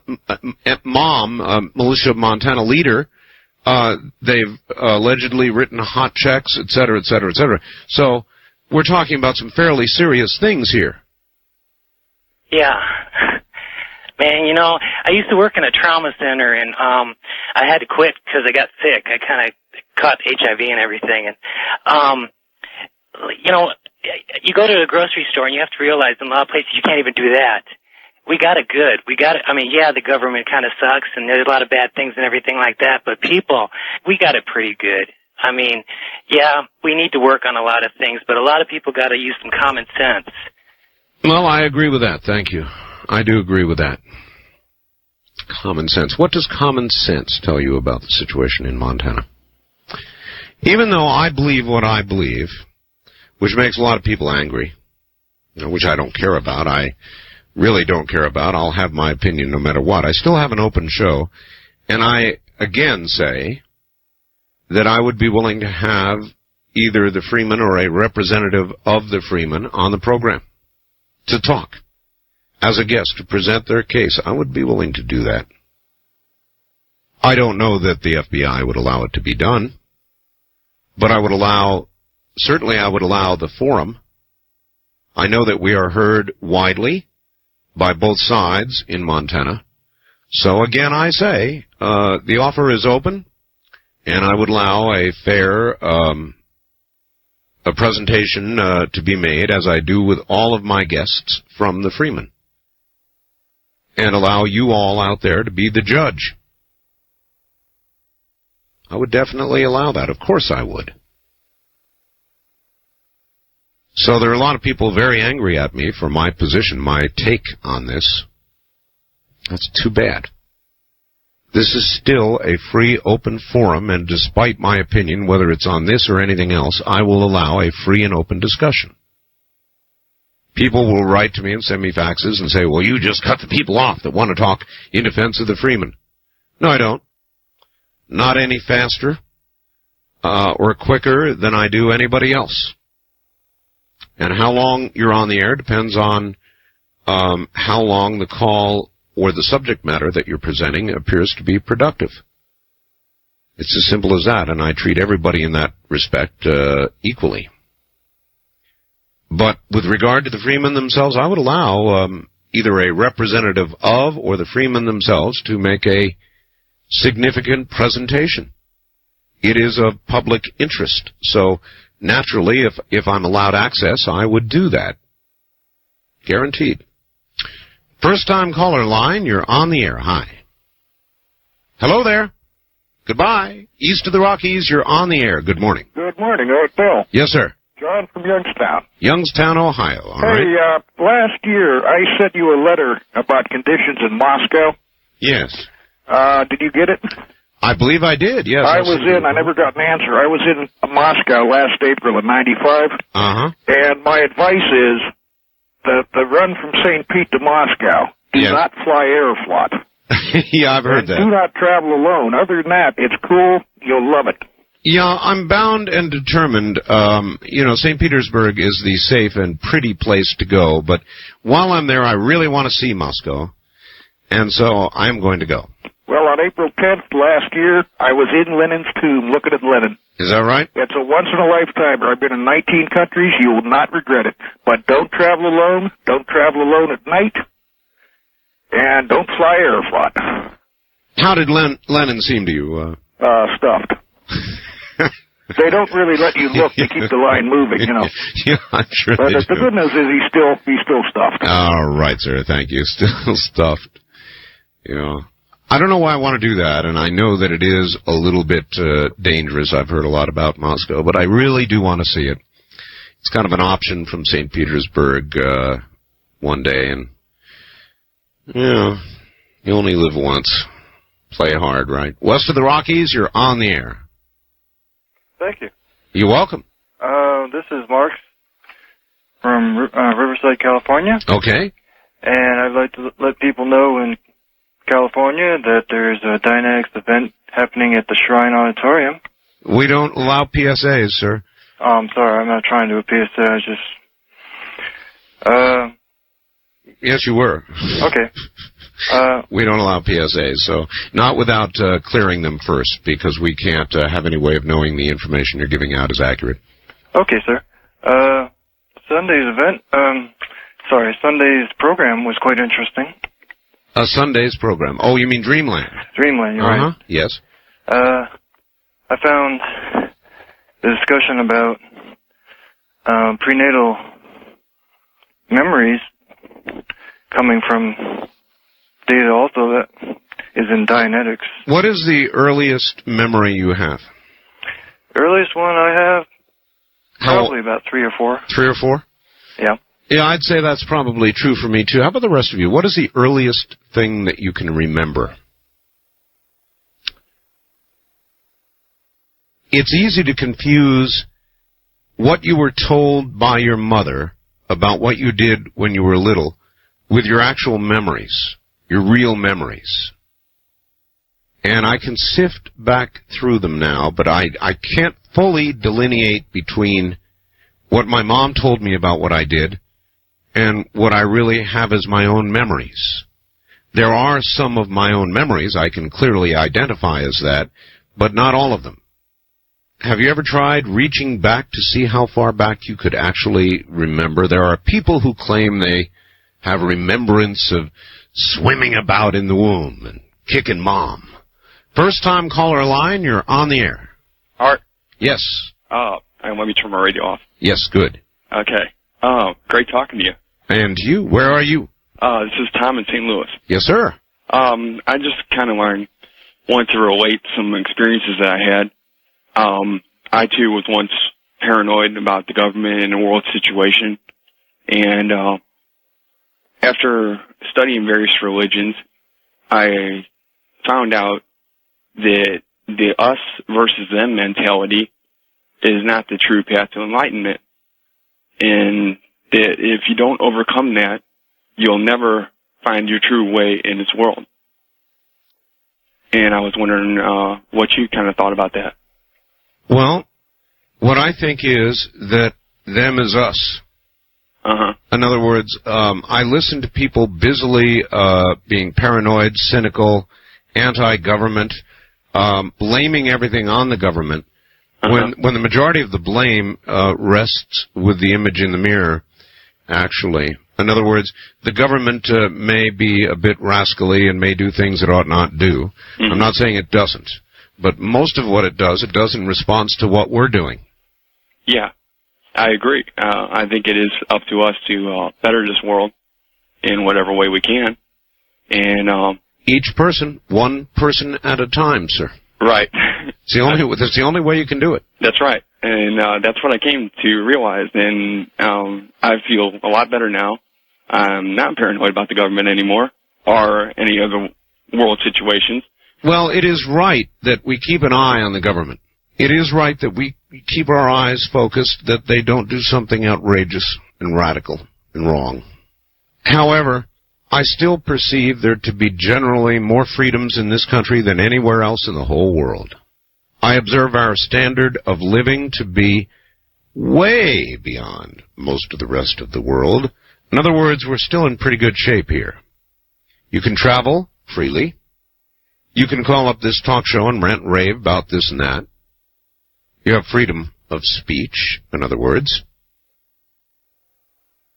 Generally, we are, by comparison, a very, very free country. All of that is true.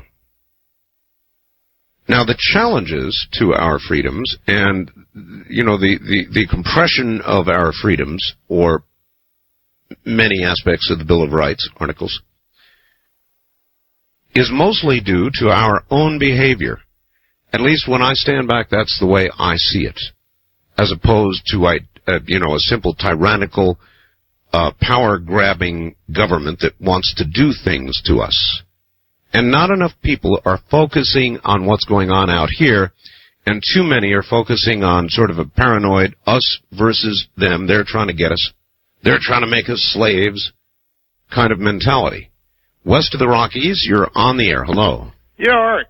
Hello. This is Joe up in Redding, California. Hi, Joe. As far as prenatal memories. Yes. I remember back before I was born. You do? Yes. What do you remember? I'm very curious about that. I remember going to a dance with Dad and coming home with Mom. You do? Yes.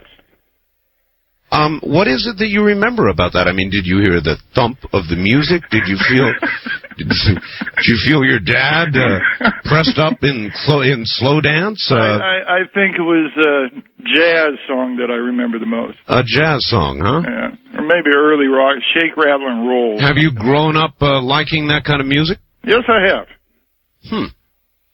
Now, have a good evening. Oh, wait a minute now. Wait, is this a joke, or do you swear this on your mother's womb? Of course it's a joke. Goodbye. East of the Rockies, you're on the air. Good morning. Yeah, Art Bell? Yes, sir. Hi, I'm Russ calling from Leavenworth, Kansas. Yes. And I just started recently listening to your show. Glad. What I was wanting to mention was when you were talking about the potato chip earlier. In the Bible, there's so many different versions of the Bible wrote. Are we sure that it's going to be wrote in potato chip, sir? Well, not a potato chip, but the chip. Yeah. There's so many versions of the Bible that date back. They're even finding newer ones now. I mean, older ones. They're non-updated. And I was wondering, the 666 that everyone's talking about, if it was going to be in English or in the original writings of the Bible when it was wrote back, when it was mentioned. I don't know.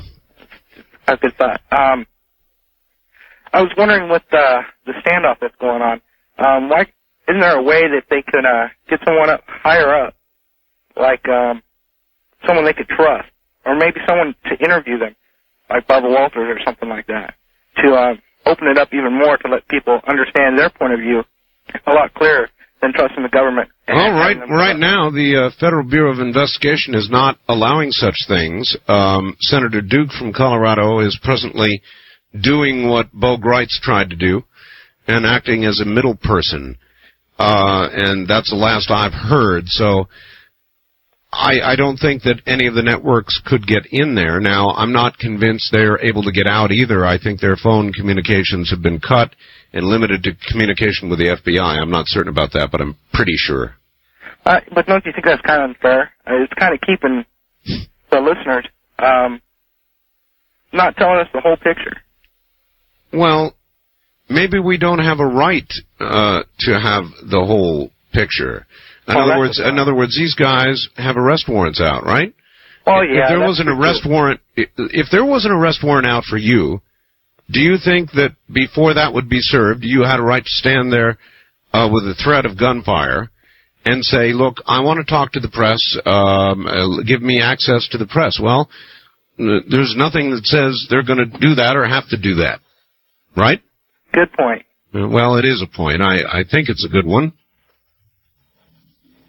Once you begin caving into the demands of people who would use guns, you've had it. We'll be back. You're listening to Art Bell, Somewhere in Time. Tonight featuring Coast to Coast AM from May 16th, 1996. Premier Network presents Art Bell, Somewhere in Time. Tonight featuring Coast to Coast AM from May 16th, 1996. Dear Art, if you would kindly read your P.O. Box address, I would be nice enough to send you a copy of the latest George Carlin comedy, HBO special. You seem like a George Carlin fan. It's absolutely hilarious. Invite some friends over and have a good laugh. You will. You know, I'm glad, Carter, it's from somebody named Carter, and I'm glad you sent this to me. Thank you. No, I don't need it. I've got a copy of the latest Carlin thing, and I've been meaning to comment on it. I found it, in the first half, at least, to be distinctly unfunny. And I wanted to comment that Mr. Carlin's foray into politics and the subject of abortion I found absolutely disgusting.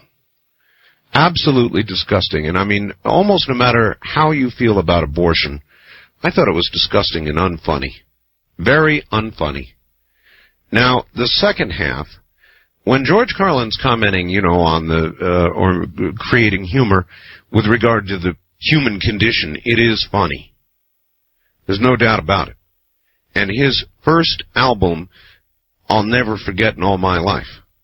But his foray into the world of political commentary, particularly the bit he did on abortion, I thought was real unfunny. And I didn't like it at all. Not at all. And I meant to comment on that. And so, Carter, I thank you for the facts, but I've already got a copy of it, and I found my reaction to it very interesting because I really did love George Carlin. In fact, the second half, where he did a thing on the death penalty, was a riot.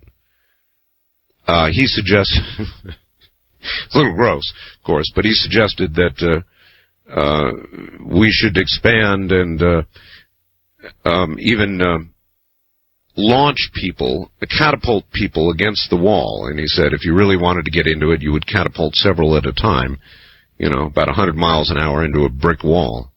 That'd be one way. And some of that was funny, even though it doesn't sound funny the way I'm delivering it right now. It was a riot. But the first about one half of that program was pretty much dedicated to what he was hoping would be political comedy. And I guess for some it was. For me, it wasn't. East of the Rockies, you're on the air. Hello. Hi, this is Mary in Houston. How you doing? Pretty good, and you? Okay. I wanted to make a comment on the Freemen. Yes, ma'am. It just astounds me that us as a nation can take care of other acts of aggression from other countries, Iran, Iraq, and all that, but we can't take care of something like this at home. It's a good point. I mean, it's just astounding that all these other countries, whatever they do, we can go in there, take care of it, get it over with, it's done. But a few people in Montana have got us at bay. It's just unbelievable. Well, it is a little unbelievable, isn't it? And what would you do if you were the agent in charge, or you were Janet Reno, because she'll probably make the decision, I'm sure. What would you do at this point? Would you have waited this long? Would you wait longer? Would you go in? Would you just hold off and wait, or what? Oh, I think we've waited long enough, and I mean, if the law would permit, which I know it wouldn't, I'd make it a military issue. Would you, let's see, how can I put this? Would you consider their demands that the State Department, Justice rather, rule on their points of law? No, absolutely not. Not at gunpoint. Right. I don't think I would either, and I appreciate your call. Thank you. Those who are supporters certainly are in favor of that concession being made, but I don't think you do it. I don't think you can do it. Now, whether or not a court would allow their points of law to be considered in a case, specifically the case that would come of what they're charged with, is questionable, and maybe that's why they're doing this. They want rulings on, I'm sure, big things. They want rulings on what the Federal Reserve is doing, I suppose. They probably want rulings on whether they can do as the Fed does, or they believe the Fed does illegally. They want rulings on whether their liens are proper and legal, all that sort of thing. I can only guess at that. I would like to interview somebody from that area, one of the Freemen. I would love to interview them, and would be glad to give them the airtime if they can calculate a way to get to me. Listen to this. Dear Art, regarding the Freemen, ultimately all determination of sovereignty is dependent on force of arms. Now let's consider that line, okay? Regarding the Freemen, ultimately all determination of sovereignty is dependent on force of arms. Boy, is that wrong. Whether a group of states that decide they do not belong to the Union, a country called Afghanistan decides to resist what they consider to be outside influence, or a group of people in the state of Montana called Freemen, their ability to establish themselves as sovereign must rest on their ability to defend themselves by force of arms. God. What determines sovereignty? The force of arms, does it really? I suppose that's the ultimate tool in defense of sovereignty. However, the only thing that really ultimately maintains sovereignty is an idea, the idea, I think. The idea. What holds us together as a nation with what we do have, compressed as it may be, is the idea of America. That's what I think. And I think all the guns in the world don't hold something together that is not felt. So, to me, the force of sovereignty is the idea itself. Ideas don't die. People are killed, they're shot, they're hung, many things happen to people, but ideas survive them if the idea is a proper and correct one, as I believe the construction of our nation basically is not perfect, but the idea is strong, and it survives. When that spark is gone, then the nation will go, despite all the guns and all the bombs that anybody can gather together. Wildcard line, you're on the air. Hello, Art. Hello. From Anchorage. Yes, sir.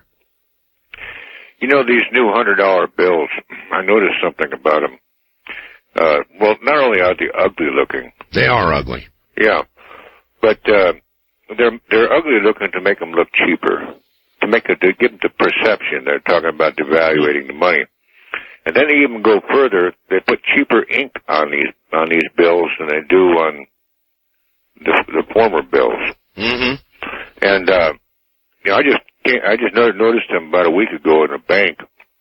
You know, where you fold them, these things just came out. Where you fold them, it's all white in there. You know. Yes. And they haven't been out in circulation for very long, and they were just engineered to look cheap. Well, they look it. Yeah. That's for sure. Yeah. That's all I wanted to say. Well, you said it. Thank you very much for calling, sir. Have a good morning. West of the Rockies, you're on the air. Hello. Hi, Art. This is Mark in Reading, listening on KQMS. Hi, Mark. You know, I have to say, particularly with regard to your last caller, this woman back east, it absolutely amazes me. In fact, it outrages me to think that people like that are so completely ignorant of constitutional law. For example, the Posse Comitatus Act, where it forbids the use of military weaponry. Well, sir, I believe she said it would not be legal for that to be done. She simply wished it could be. She didn't say it could be, sir. Were you listening? Well, yes, I was. I didn't hear that. She must have said it as you were speaking also. But anyway, you know, as far as dealing with these people, you know, fraud, there's no statute of limitations on fraud. These people can be taken into custody at any time. And with regard to their request for you know, having their points of law being reviewed by the Justice Department, you know, I think that in a court of law, there are provisions for administrative remedies like they're talking about. And, you know, although I'm not familiar with the finer points of you know, what they're trying to say, it is legal. And, in fact, it's being done in a number of places around the country to establish what are called Congressional Survey Common Law Townships. Now, I don't know if that's what they're trying to do there, but there are areas where people are basically self-administering their own small government. I mean, and after all, that's how this country was founded. It started from the bottom up, you know, of, by, and for the people, you know. And I think that maybe the best way to save lives and resolve the matter is to let these people come into a courtroom peacefully and you know, present their case. And also, as far as the warrants that are being served on them, for example, many warrants will describe the place where the warrant is to be served as a premises. But under law, in legal terms, a premises is a place where merchandise is bought or sold. It would have to say that the warrant was being served on a house or a home or a farm or whatever it is for it to be valid. Plus, under the Fourth and the Fifth Amendment, when a warrant is served, it also has to be accompanied by an oath and an affidavit swearing out the probable cause and the people to be taken and the places to be searched. You know, if these criteria aren't met, then the warrant is invalid. Well, what makes you think the criterion has not been met? Well, that's just it. I haven't seen the warrant, so I don't know. Well, but I'm just suggesting that may be their argument. Well, thank you. I would presume that the FBI has their ducks in a row with regard to the warrant. Wouldn't you? I would presume that as opposed to the other way around, that it is not a legitimate warrant. I would think that they would have definitely had their ducks in a row and have a legitimate warrant that is serviceable. And right now we have a situation where it cannot be served under threat of being shot. I mean, if an FBI guy tries to go in and serve it, they're going to shoot him. That's all there is to it. And you couldn't get away with that. I certainly could not get away with that. And I think that they need to pay homage to the present system of law and courts as we would have to do. Now, is there something special or different about this group? Something that raises them, other than their guns, above the law? The word, the letter of the law? Not that I am aware of. And the only thing that seems to be doing that is their threat of actual violence. So then you're in a situation where you're going to make a concession based on somebody's the power of the gun, threat of violence. It's not an easy choice. First-time caller line, you're on the air. How you doing, Art? Okay.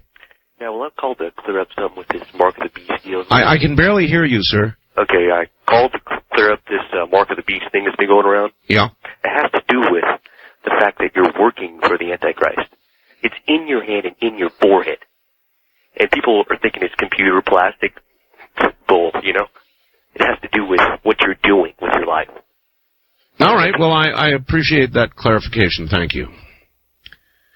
So, wildcard line, you're on the air. Hello. Hello. Yeah, Charlie, liberal in California. You know something? I am honestly sick and tired of listening to these extremist people calling in, defending the Montana Times. You know something? One of my heroes was a guy named William Tecumseh Sherman. I don't know if you're familiar with that, but he was an individual in the time of the Civil War who understood the fact that when the government is threatened with violence, that you have to react violently. I do not believe that any government can stand that allows people to snub their nose at it for 2 months. I don't believe that. It is a legitimate problem. I agree. Well, I think, you know, as far as if a person wants to carry signs and whatever and complain about the government, that's fine. But when individuals start saying, you know something, we're going to take up arms and we're going to start doing violent things against the government, I don't think there's any government that can stand that.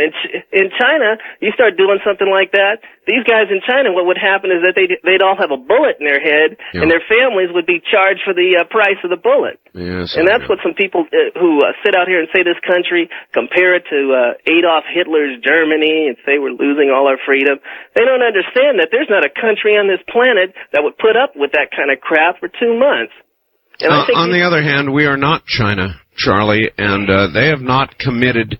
You know, this is not Waco. There have not been federal officials or anybody else killed as of yet, so there's not a capital offense involved. Well, don't get me wrong when I say this, but I honestly think that there are some societies that are that people think of freedom as being the ultimate good. And I think, you know, certainly we don't want to be a totalitarian society. I don't believe that. And certainly, when it comes to the Fourth Amendment, I back that. But I honestly believe that that there are some areas that when you allow too much quote unquote freedom, that it hurts society rather than helping it.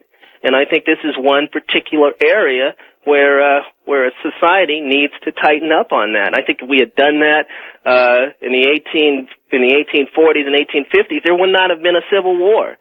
And I think we need to understand that when people start suggesting violence against the government, that's when any type of government needs to lay down the law. And I know a lot of people out there who will resent that, but that's the honest to goodness truth, and it's playing out right now. The government's sitting back saying, well, you know, we don't want to do anything because we don't want to get these people upset. I don't give a damn if they're upset or not, to tell you the truth. All right. Well, the government should be able to serve lawful warrants without being shot at. Now, the question is whether you push it to a crisis point when you know what's going to happen. You know, the bullets start flying, and, God, it could get out of hand so fast. The other hand, you can't really let it go very much longer.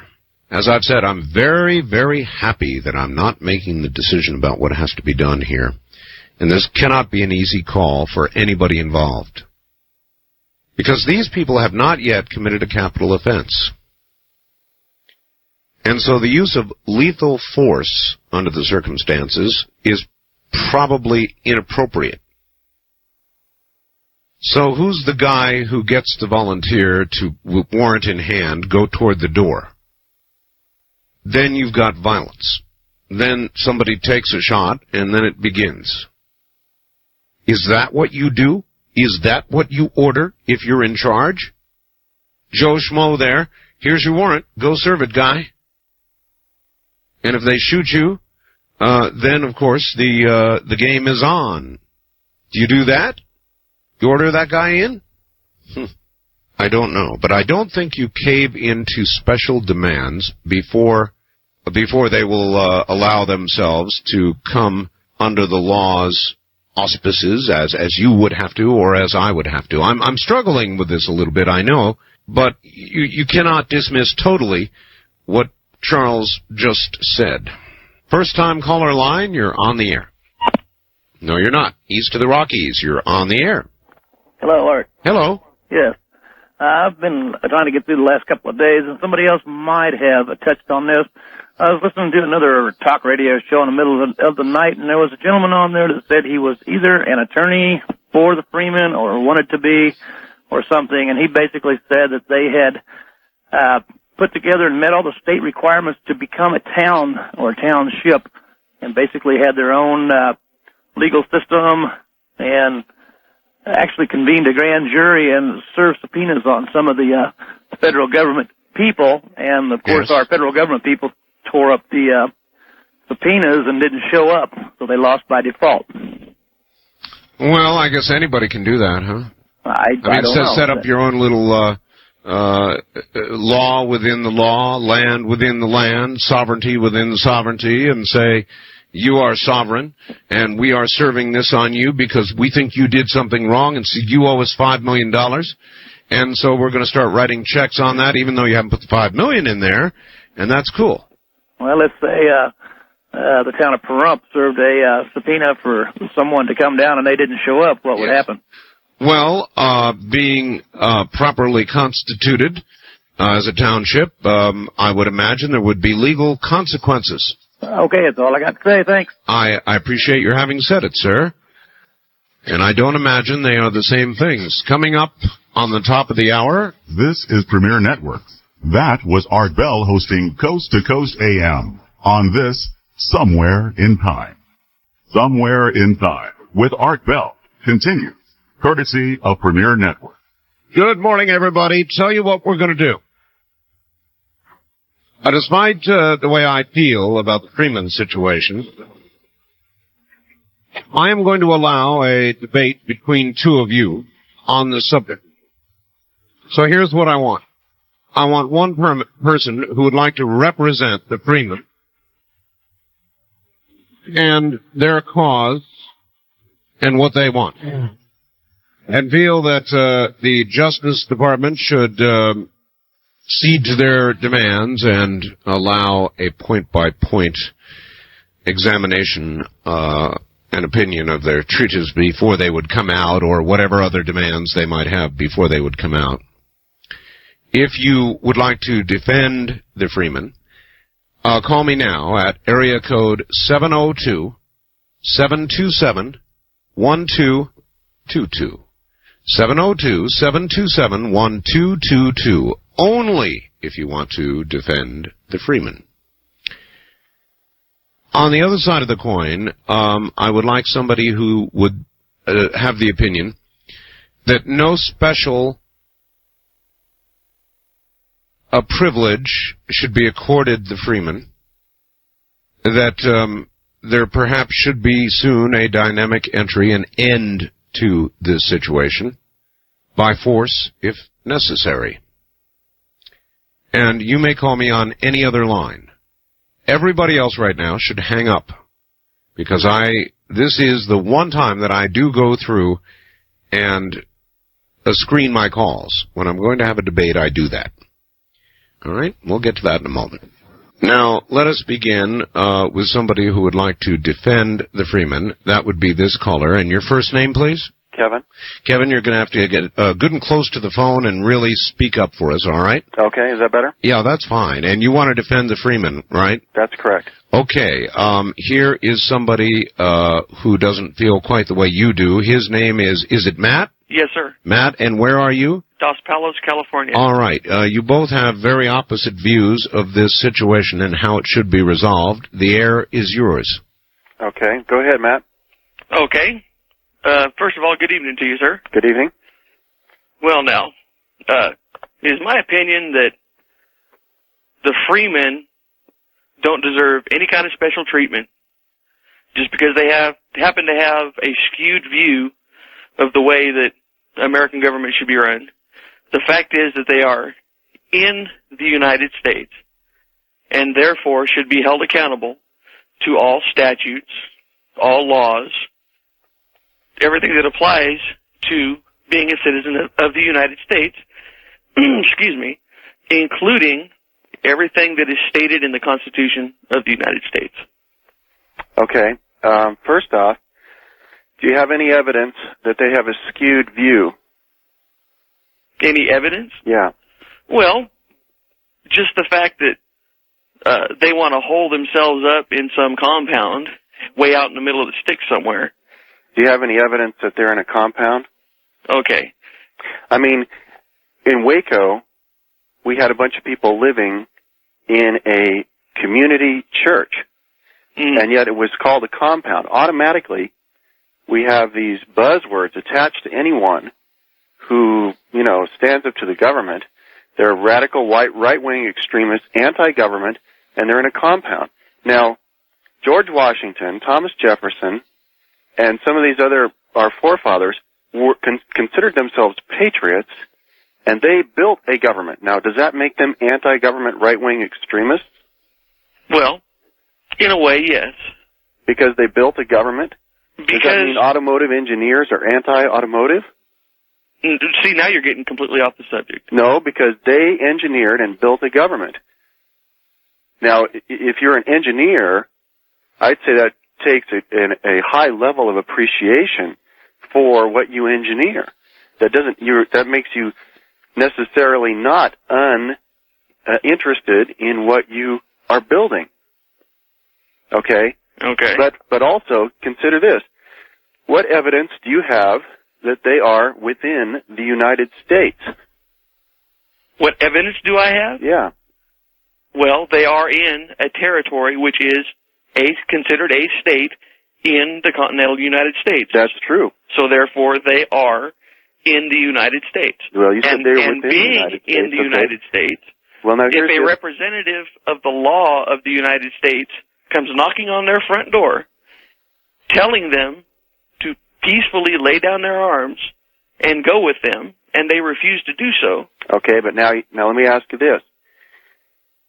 Do you know there's a case called Oshwander versus Tennessee Valley Authority? Okay, also numerous other cases. But in that case, it says that the United States has personal property. Okay? Okay. What does that make the United States? That makes the United States the United States. It makes the United States a person. Okay?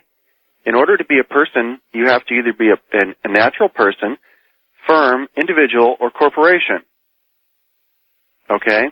Well, I think so the United States is essentially a corporation also. That's another meaning of the term United States. In other words, the corporation that manages and runs the government and carries on business in the government's name. Okay, now will you please tell me what this has to do with? Well, you say that all these statutes apply to the United States that they have supposedly violated. Which United States do they apply to? The corporate United States or the landmass known as the United States? It has to do with anybody who is a person, a business entity, or a personal entity residing in the property which is inside the borders of the United States. Did you know there's also numerous other cases that say that the citizen is not considered a person under these statutes? That the sovereign, which is the people, we are the sovereignty, that the sovereign is not included within a statute unless he's specifically mentioned. Okay? That's all well and good, but please. But these are points of law that they should have addressed. And under administrative law, no person, which in that case is being invoked remedially, which is going to be construed liberally, no person shall be deprived of life, liberty, or property without due process. And due process is a hearing, an open and public hearing. That's why these guys cannot be arrested without a hearing. And we make all these assumptions. We make the assumptions that they wrote bad checks. Do we have any evidence of that? I happen to know what they were doing, and they weren't writing bad checks. They were what they call warrants. Okay, and why do you think people called these banks and said, hey, I've got this thing here, and it's for $1 million. What do I do with it? And the bank would say, well, it's good. Go ahead and take it. Big deal. If they're in the right, if they are truly abiding by the law, if they are truly doing the right thing, then let them knock this stuff off. Let them come out of this, I won't use the word compound, let them come out of their area, give themselves up to the law of the land, go to court and prove themselves right. Prove that they're doing nothing wrong. Do you think just by the fact that they are refusing to talk to the FBI, to talk to ATF, to talk to every government agency that is there, it's admitting guilt. It's the same thing as O.J. Simpson saying, "Oh, I'm innocent," but yet going down I-5 at 45 miles an hour with a fake beard and mustache with a 45 pointed to his head, going, "Please don't arrest me." He was guilty. These people are guilty. If they're truly innocent, then let them come out and prove that they're innocent. Okay, so I'm really glad you brought up O.J. Do you think that the other probably hundreds of poor black and white people that do what O.J. do every year would be acquitted or would have been found guilty? I think they probably would have been found guilty. But that in and of itself has nothing to do with the Freemen. I only used O.J. and his flight as, in the context of illustrating a point that guilt is guilt. When you show that you're guilty, you are guilty. And there again, I will say, if they truly are innocent, if they haven't done a dang thing wrong, then let them come out, have their day in court. Otherwise than that, that dog don't hunt. No, because I'll tell you why. Our courts are a sham. That's why. They know what goes on in court. The fact is that if you can throw mega bucks at the court system, you can maybe get your due process, okay? But if you don't have mega bucks, you'll be slammed in jail just like Schweitzer is waiting in jail right now. You will not have access to law, not have access to your families, not have access to decent counsel because the lawyers are all a bunch of whores that'll do whatever the government tells them to do, and they took an oath to that effect.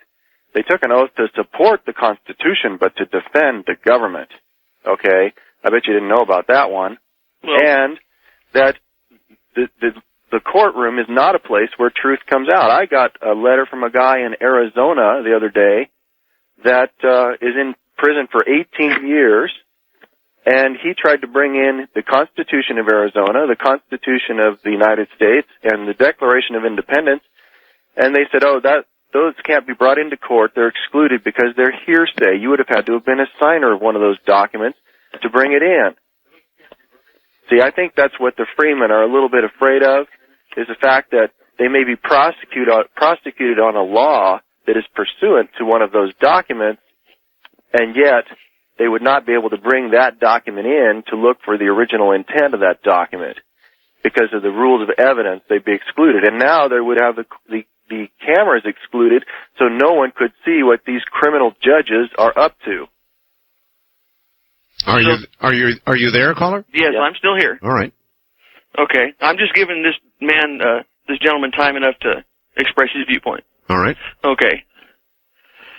Now then, first of all, you say that these people aren't going to get their fair due process. They're not going to get their day in court. That's correct. Well, I don't buy that. I know. I've been maybe I'm old-fashioned. Maybe I'm old-fashioned. Maybe I'm even naive. But I happen to believe that that justice will prevail. Whether you're innocent or you are guilty, justice will prevail. Maybe not 100% of the time, But in a large number of cases, the guilty really do go to jail, and the innocent really do get off. Well, that's a myth. Well, no, I'm it's sorry, not. but No, you it's know not. how Abe Lincoln felt that it was better to release 500 guilty men than to send one innocent man to prison. Now, is that the standard that we have operating in this country today? No, I don't believe so. I don't believe so either. And I think this country is abysmally failing at protecting the liberties of its citizens. The guilty guy, you're going to get another whack at him, okay? Mm-hmm. And we, the people, live in this country not for safety but for liberty. So we'll take our chances. We should be well armed to help protect ourselves, okay, and live in communities where people, know who's decent to work with and who's not. But the fact is today that we have a government that is harvesting its people, and it's very easy, I have seen, for prosecutors, corrupt cops like Furman, and corrupt judges to get together, and corrupt defenders, public defenders, to get together and railroad someone. It's as easy as pie, especially when you've got somebody like the Freemen who have a message and who also have a multiple of hundreds of trillions of dollar commercial lien perfected against the Federal Reserve Bank to be railroaded and put away forever, and everybody to think, oh yeah, they were a bunch of bad guys. Well, they are a bunch of bad guys. How do you know that? Just look at their actions. I mean, I'll grant you, it's one thing to believe in the right to bear arms. It's one thing to believe against gun control. But when you take such actions as to go to the extreme, if these guys really were innocent, they wouldn't have been unwilling to talk to anybody. They wouldn't have been so unwilling to make contact with representatives of the United States government for 54 days. Now, would they? How do you know they didn't want to make contact?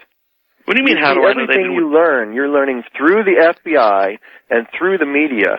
Who is holding them in there? The FBI. No, they're holding themselves in there. If they wanted to come leave, out and go through these kangaroo courts. If they wanted to leave, all they would have to do is walk out the front door and be thrown right into our crazy upside down system with no due process. Believe me, there's nothing that these guys are more expert at than denying people their due process through rules of procedure.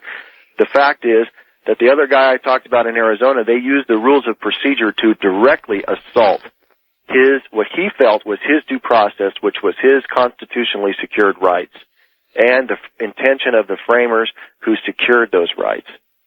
Well, I'm sorry, but you obviously you are either a cop or you're in the system somehow, but you have not had to deal with the business end of this system. All right, gentlemen, I'm going to have to break it off here. I want to thank you both. Thank you. All right, take care. I think that caller was making some assumptions on his own. But to presume the other caller was a cop, that's kind of a reach. To suggest, it seems to me, the system is so broken that it generally does not convict people who should be convicted and set those free who should be set free,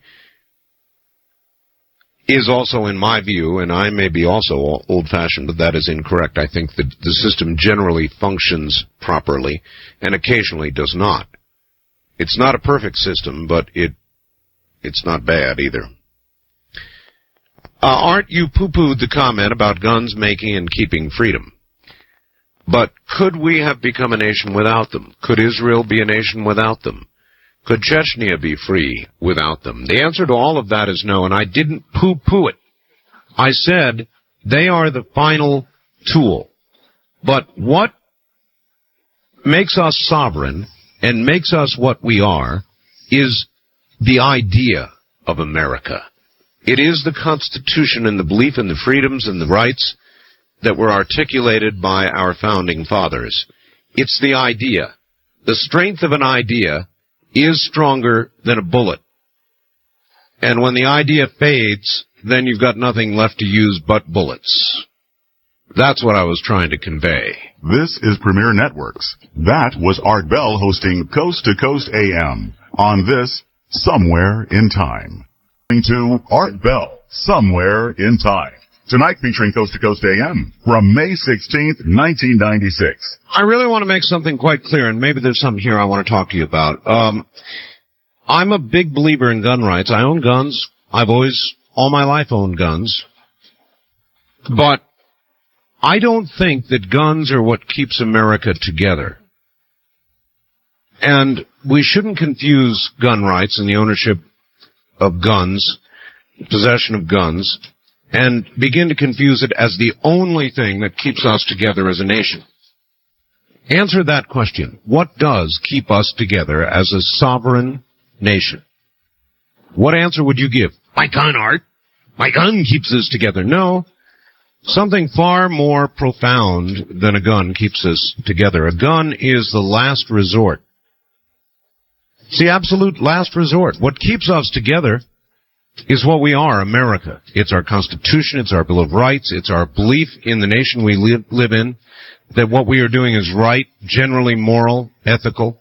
When we lose all of that, then all you're going to have left is a gun, and you're going to need it. So I'm a believer in gun rights, but that's not what holds us together. That's not what we're about. Not to me, anyway. It's just sort of something that's there as a, like the money-back guarantee at the bottom line. There's a lot more that holds us together, in my opinion, and makes us sovereign, and makes us Americans, than guns. Follow me? I hope you do. So I don't poo-poo guns, but they're not our only guarantee of freedom. Our freedom, our country, our nation, it comes from a lot more than that. And if it didn't, we would have fallen apart, believe me, a long time ago. The guns would have been rattling away a long time ago. So we'll get back to this in a moment. I would like to talk with you about that, though. I've got a story here you're not going to believe, or may not want to believe. It is from Ojai, California. Ventura County health officials have found evidence of, brace yourself, bubonic plague in wild rodents at a campground in the Los Padres National Forest. The U.S. Forest Department has temporarily closed the Wheeler George campground near Ojai so workers can combat the disease. Plague is common among wild animals like chipmunks and squirrels. The disease is transmitted to humans by bites from infected fleas. Fleas, I said. But it is curable when diagnosed early. Symptoms include lethargy, nausea, muscle aches, high fever, swollen glands. Health officials advise the public to avoid contact with chipmunks and squirrels, dead animals, and to protect pets with flea powder or collars. They also warn owners to leave pets out of areas where plague has been detected. So what's old is new. Can you believe it? The bubonic plague. East of the Rockies, you're on the air. Hello. Hello, Art. This is James in Oklahoma City. Sir, you're all muffled, and I can't... Well, hello. I'd like to talk about your discussions on topics. Yes. The Freemen. Yes. Okay. Well, if they wrote those hot checks, the people they wrote them to take them to the district attorney's office. The district attorney mails the Freemen a letter saying pay the penalties plus the checks. They have so much time to do it, and then no charges will be brought. That's the way they work that out in the banking industry. All right, sir, but the thing is, they're not, thanks for the call, you're hard to understand. It's not just hot checks. It is alleged as well that they threatened the lives of local officials, that they put bounties out on local officials. I mean, there are some fairly serious charges involved here. So it's got to be worked out, and I think it's got to be worked out within the same system of law that the rest of us would face. Now, the argument is, and I heard that man arguing, that they will not be allowed to address these issues. Well, they'll be allowed to address the issues that bear on what they're charged with. Either, the liberals are so fond of saying it, and I don't necessarily disagree with it, the law is a law is a law is a law, right? At least that is clear to me. West of the Rockies, you're on the air. Good morning. Hello. Hello. I want to talk to Art Bell. That's me. That's you, huh? Go ahead. About the Chupacabra. Chupacabra, yes.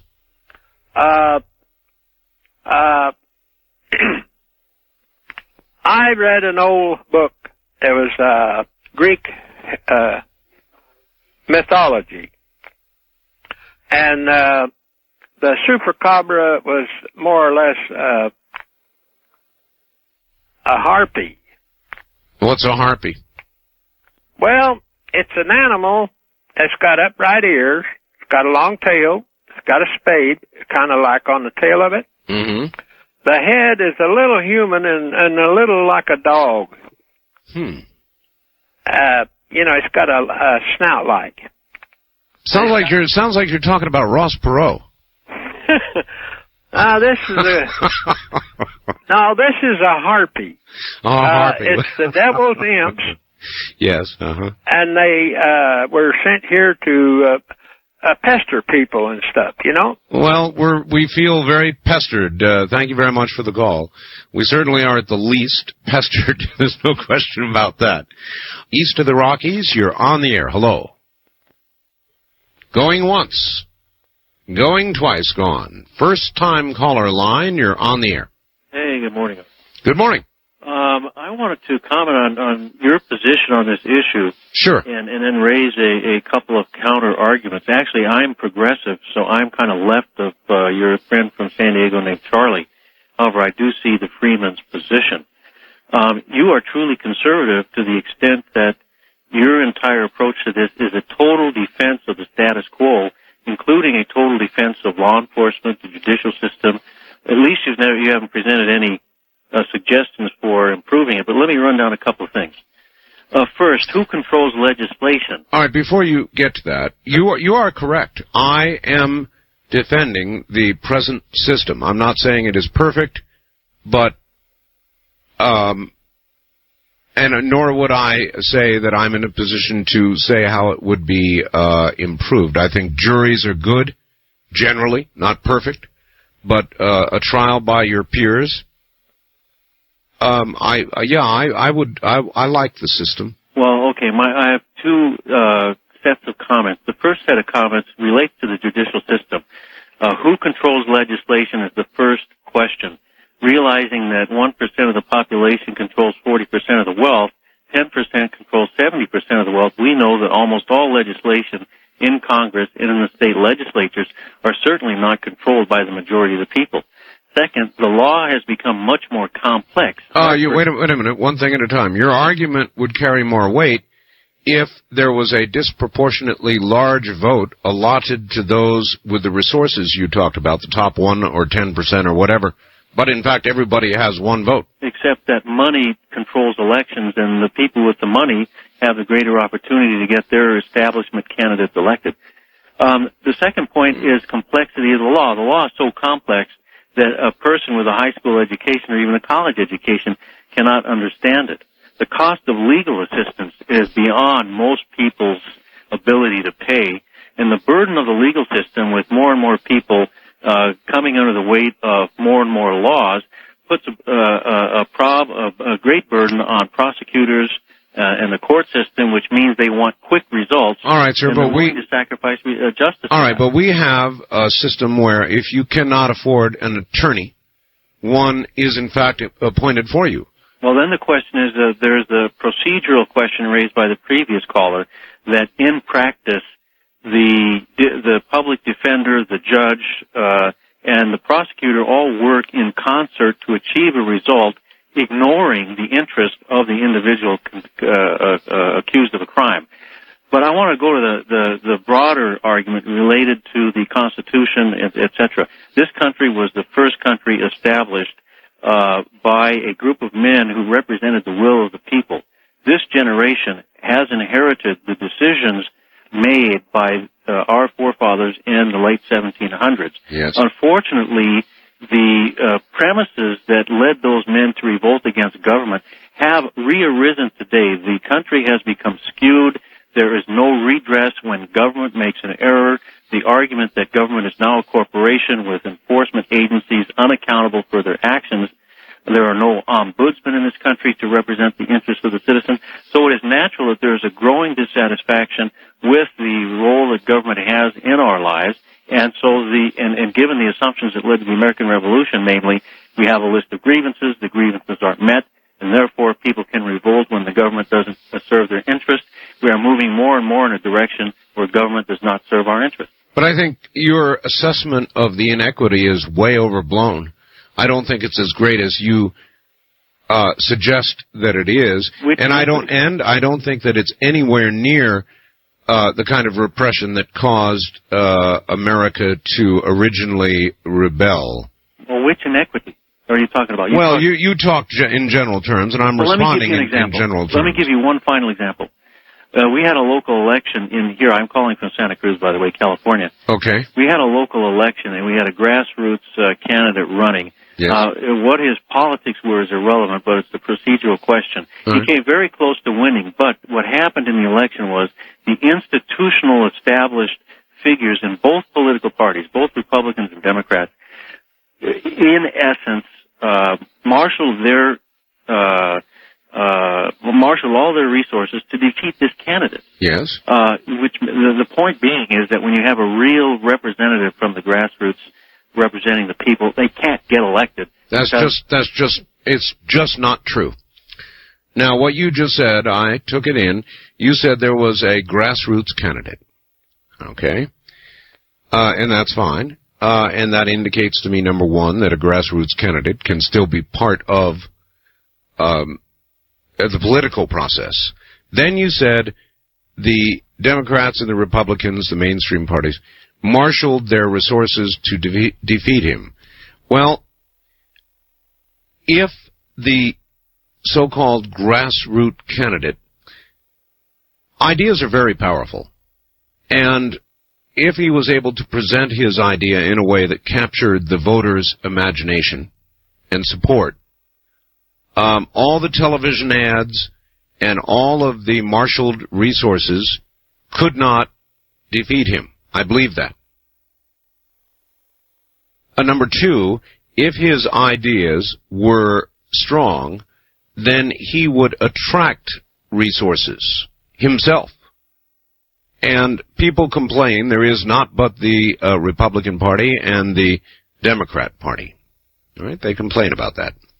But if there was an idea, these parties are only supported by ideas. And I won't get bogged down in what those ideas are. Most of you, I think, know the difference between a conservative and a liberal.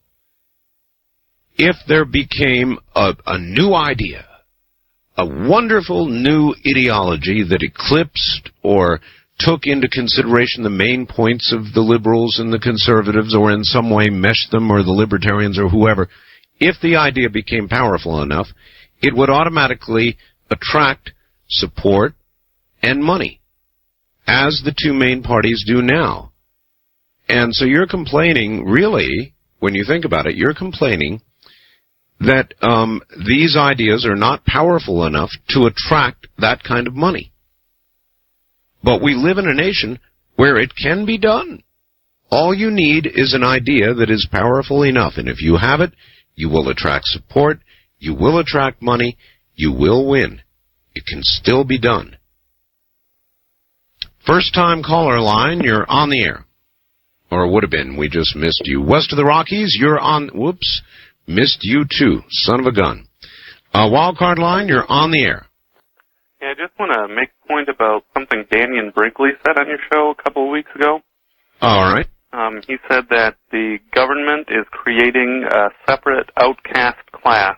Yes. And I believe that's very true. I've seen homeless people in preparation for the Republican convention in San Diego literally gunned down by police surrounding them because they have nothing else to do with them, and it's becoming a shooting party or something. No, wait a minute.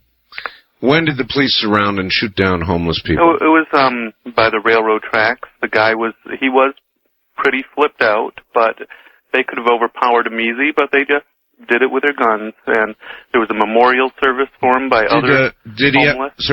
Did he have a weapon? a little knife or something. He had a knife. A little knife, but it's no contest. And there's, like, the laws, everything are very complicated, and it's happening. What Daniel said is right. All right. I appreciate your call, but without being familiar with the case, it's really hard to comment on. Now, look, one thing that you cannot do is you cannot take a lethal weapon, gun or knife, and threaten a police officer with it. You can't do that. And you said he was flipped out with a knife. Well, if you do that, there's a good possibility you're going to get shot. There's no question about it. There's a good possibility you're going to get shot. It's something you just can't do.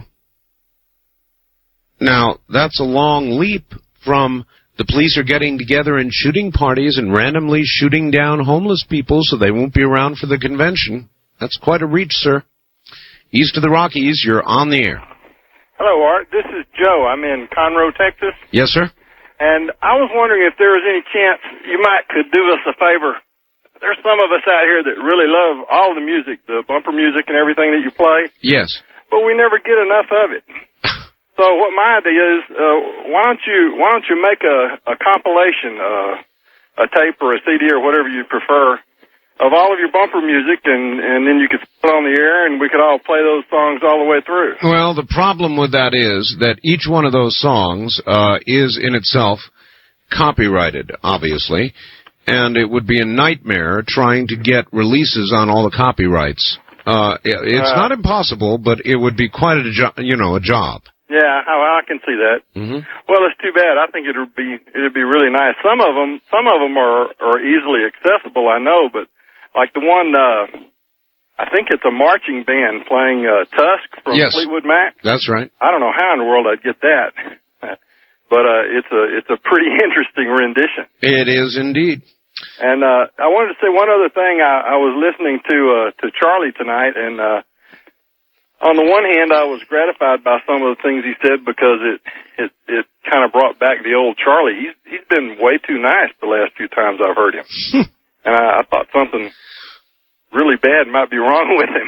Really? But he sort of sounded like his old self again tonight, and it seems fitting to me that he would admire someone like William Tecumseh Sherman, who, being a Texan, is not dear to my heart, and I think that really he's vilified much as Charlie is by people in both the North and the South, and he is given to fits of uncontrollable anger, or at least he was. So you like Charlie better when he's his cantankerous, ridiculous self, eh? Well, if you have to have a Charlie, and I guess we do, well then he should remain true to form, I think. All right, sir. Thank you. Just doesn't like it when he begins to hear some reason from somebody. He wants the wild man back, huh? West of the Rockies, you're on the air. Hello there. Goodbye. First time caller line, you're on the air. Rockies, you're on the air. Hello, Art. Hello. Hello there. Turn your radio off, please. Did it. Good. Got it on. Okay, go ahead. Hey, you got any free time coming up? We're going to go on a safari down here in Southern Oregon, see if we can catch one of them chupacabras. No, I'm busy. Well, darn. Thought it'd be a good idea. You might want to get in on the publicity there. Send me the video. All right. All right, thank you. And good luck to you. East of the Rockies, you're on the air. Hello. Yeah, Art, I was just wondering, has anybody ever thought of what would happen if they overthrow the government? Who's going to take over? Well, I guess representatives or the people who did the overthrowing would take over. It'd be pretty chaotic, wouldn't it? I would think so, yes. Pretty chaotic. Be a lot of change. Yeah, and then they're saying they're anti-American, but they took money for their, subsidies for their farms, too. All right, thank you for the call. Well, yeah, west of the Rockies, you're on the air. Hello.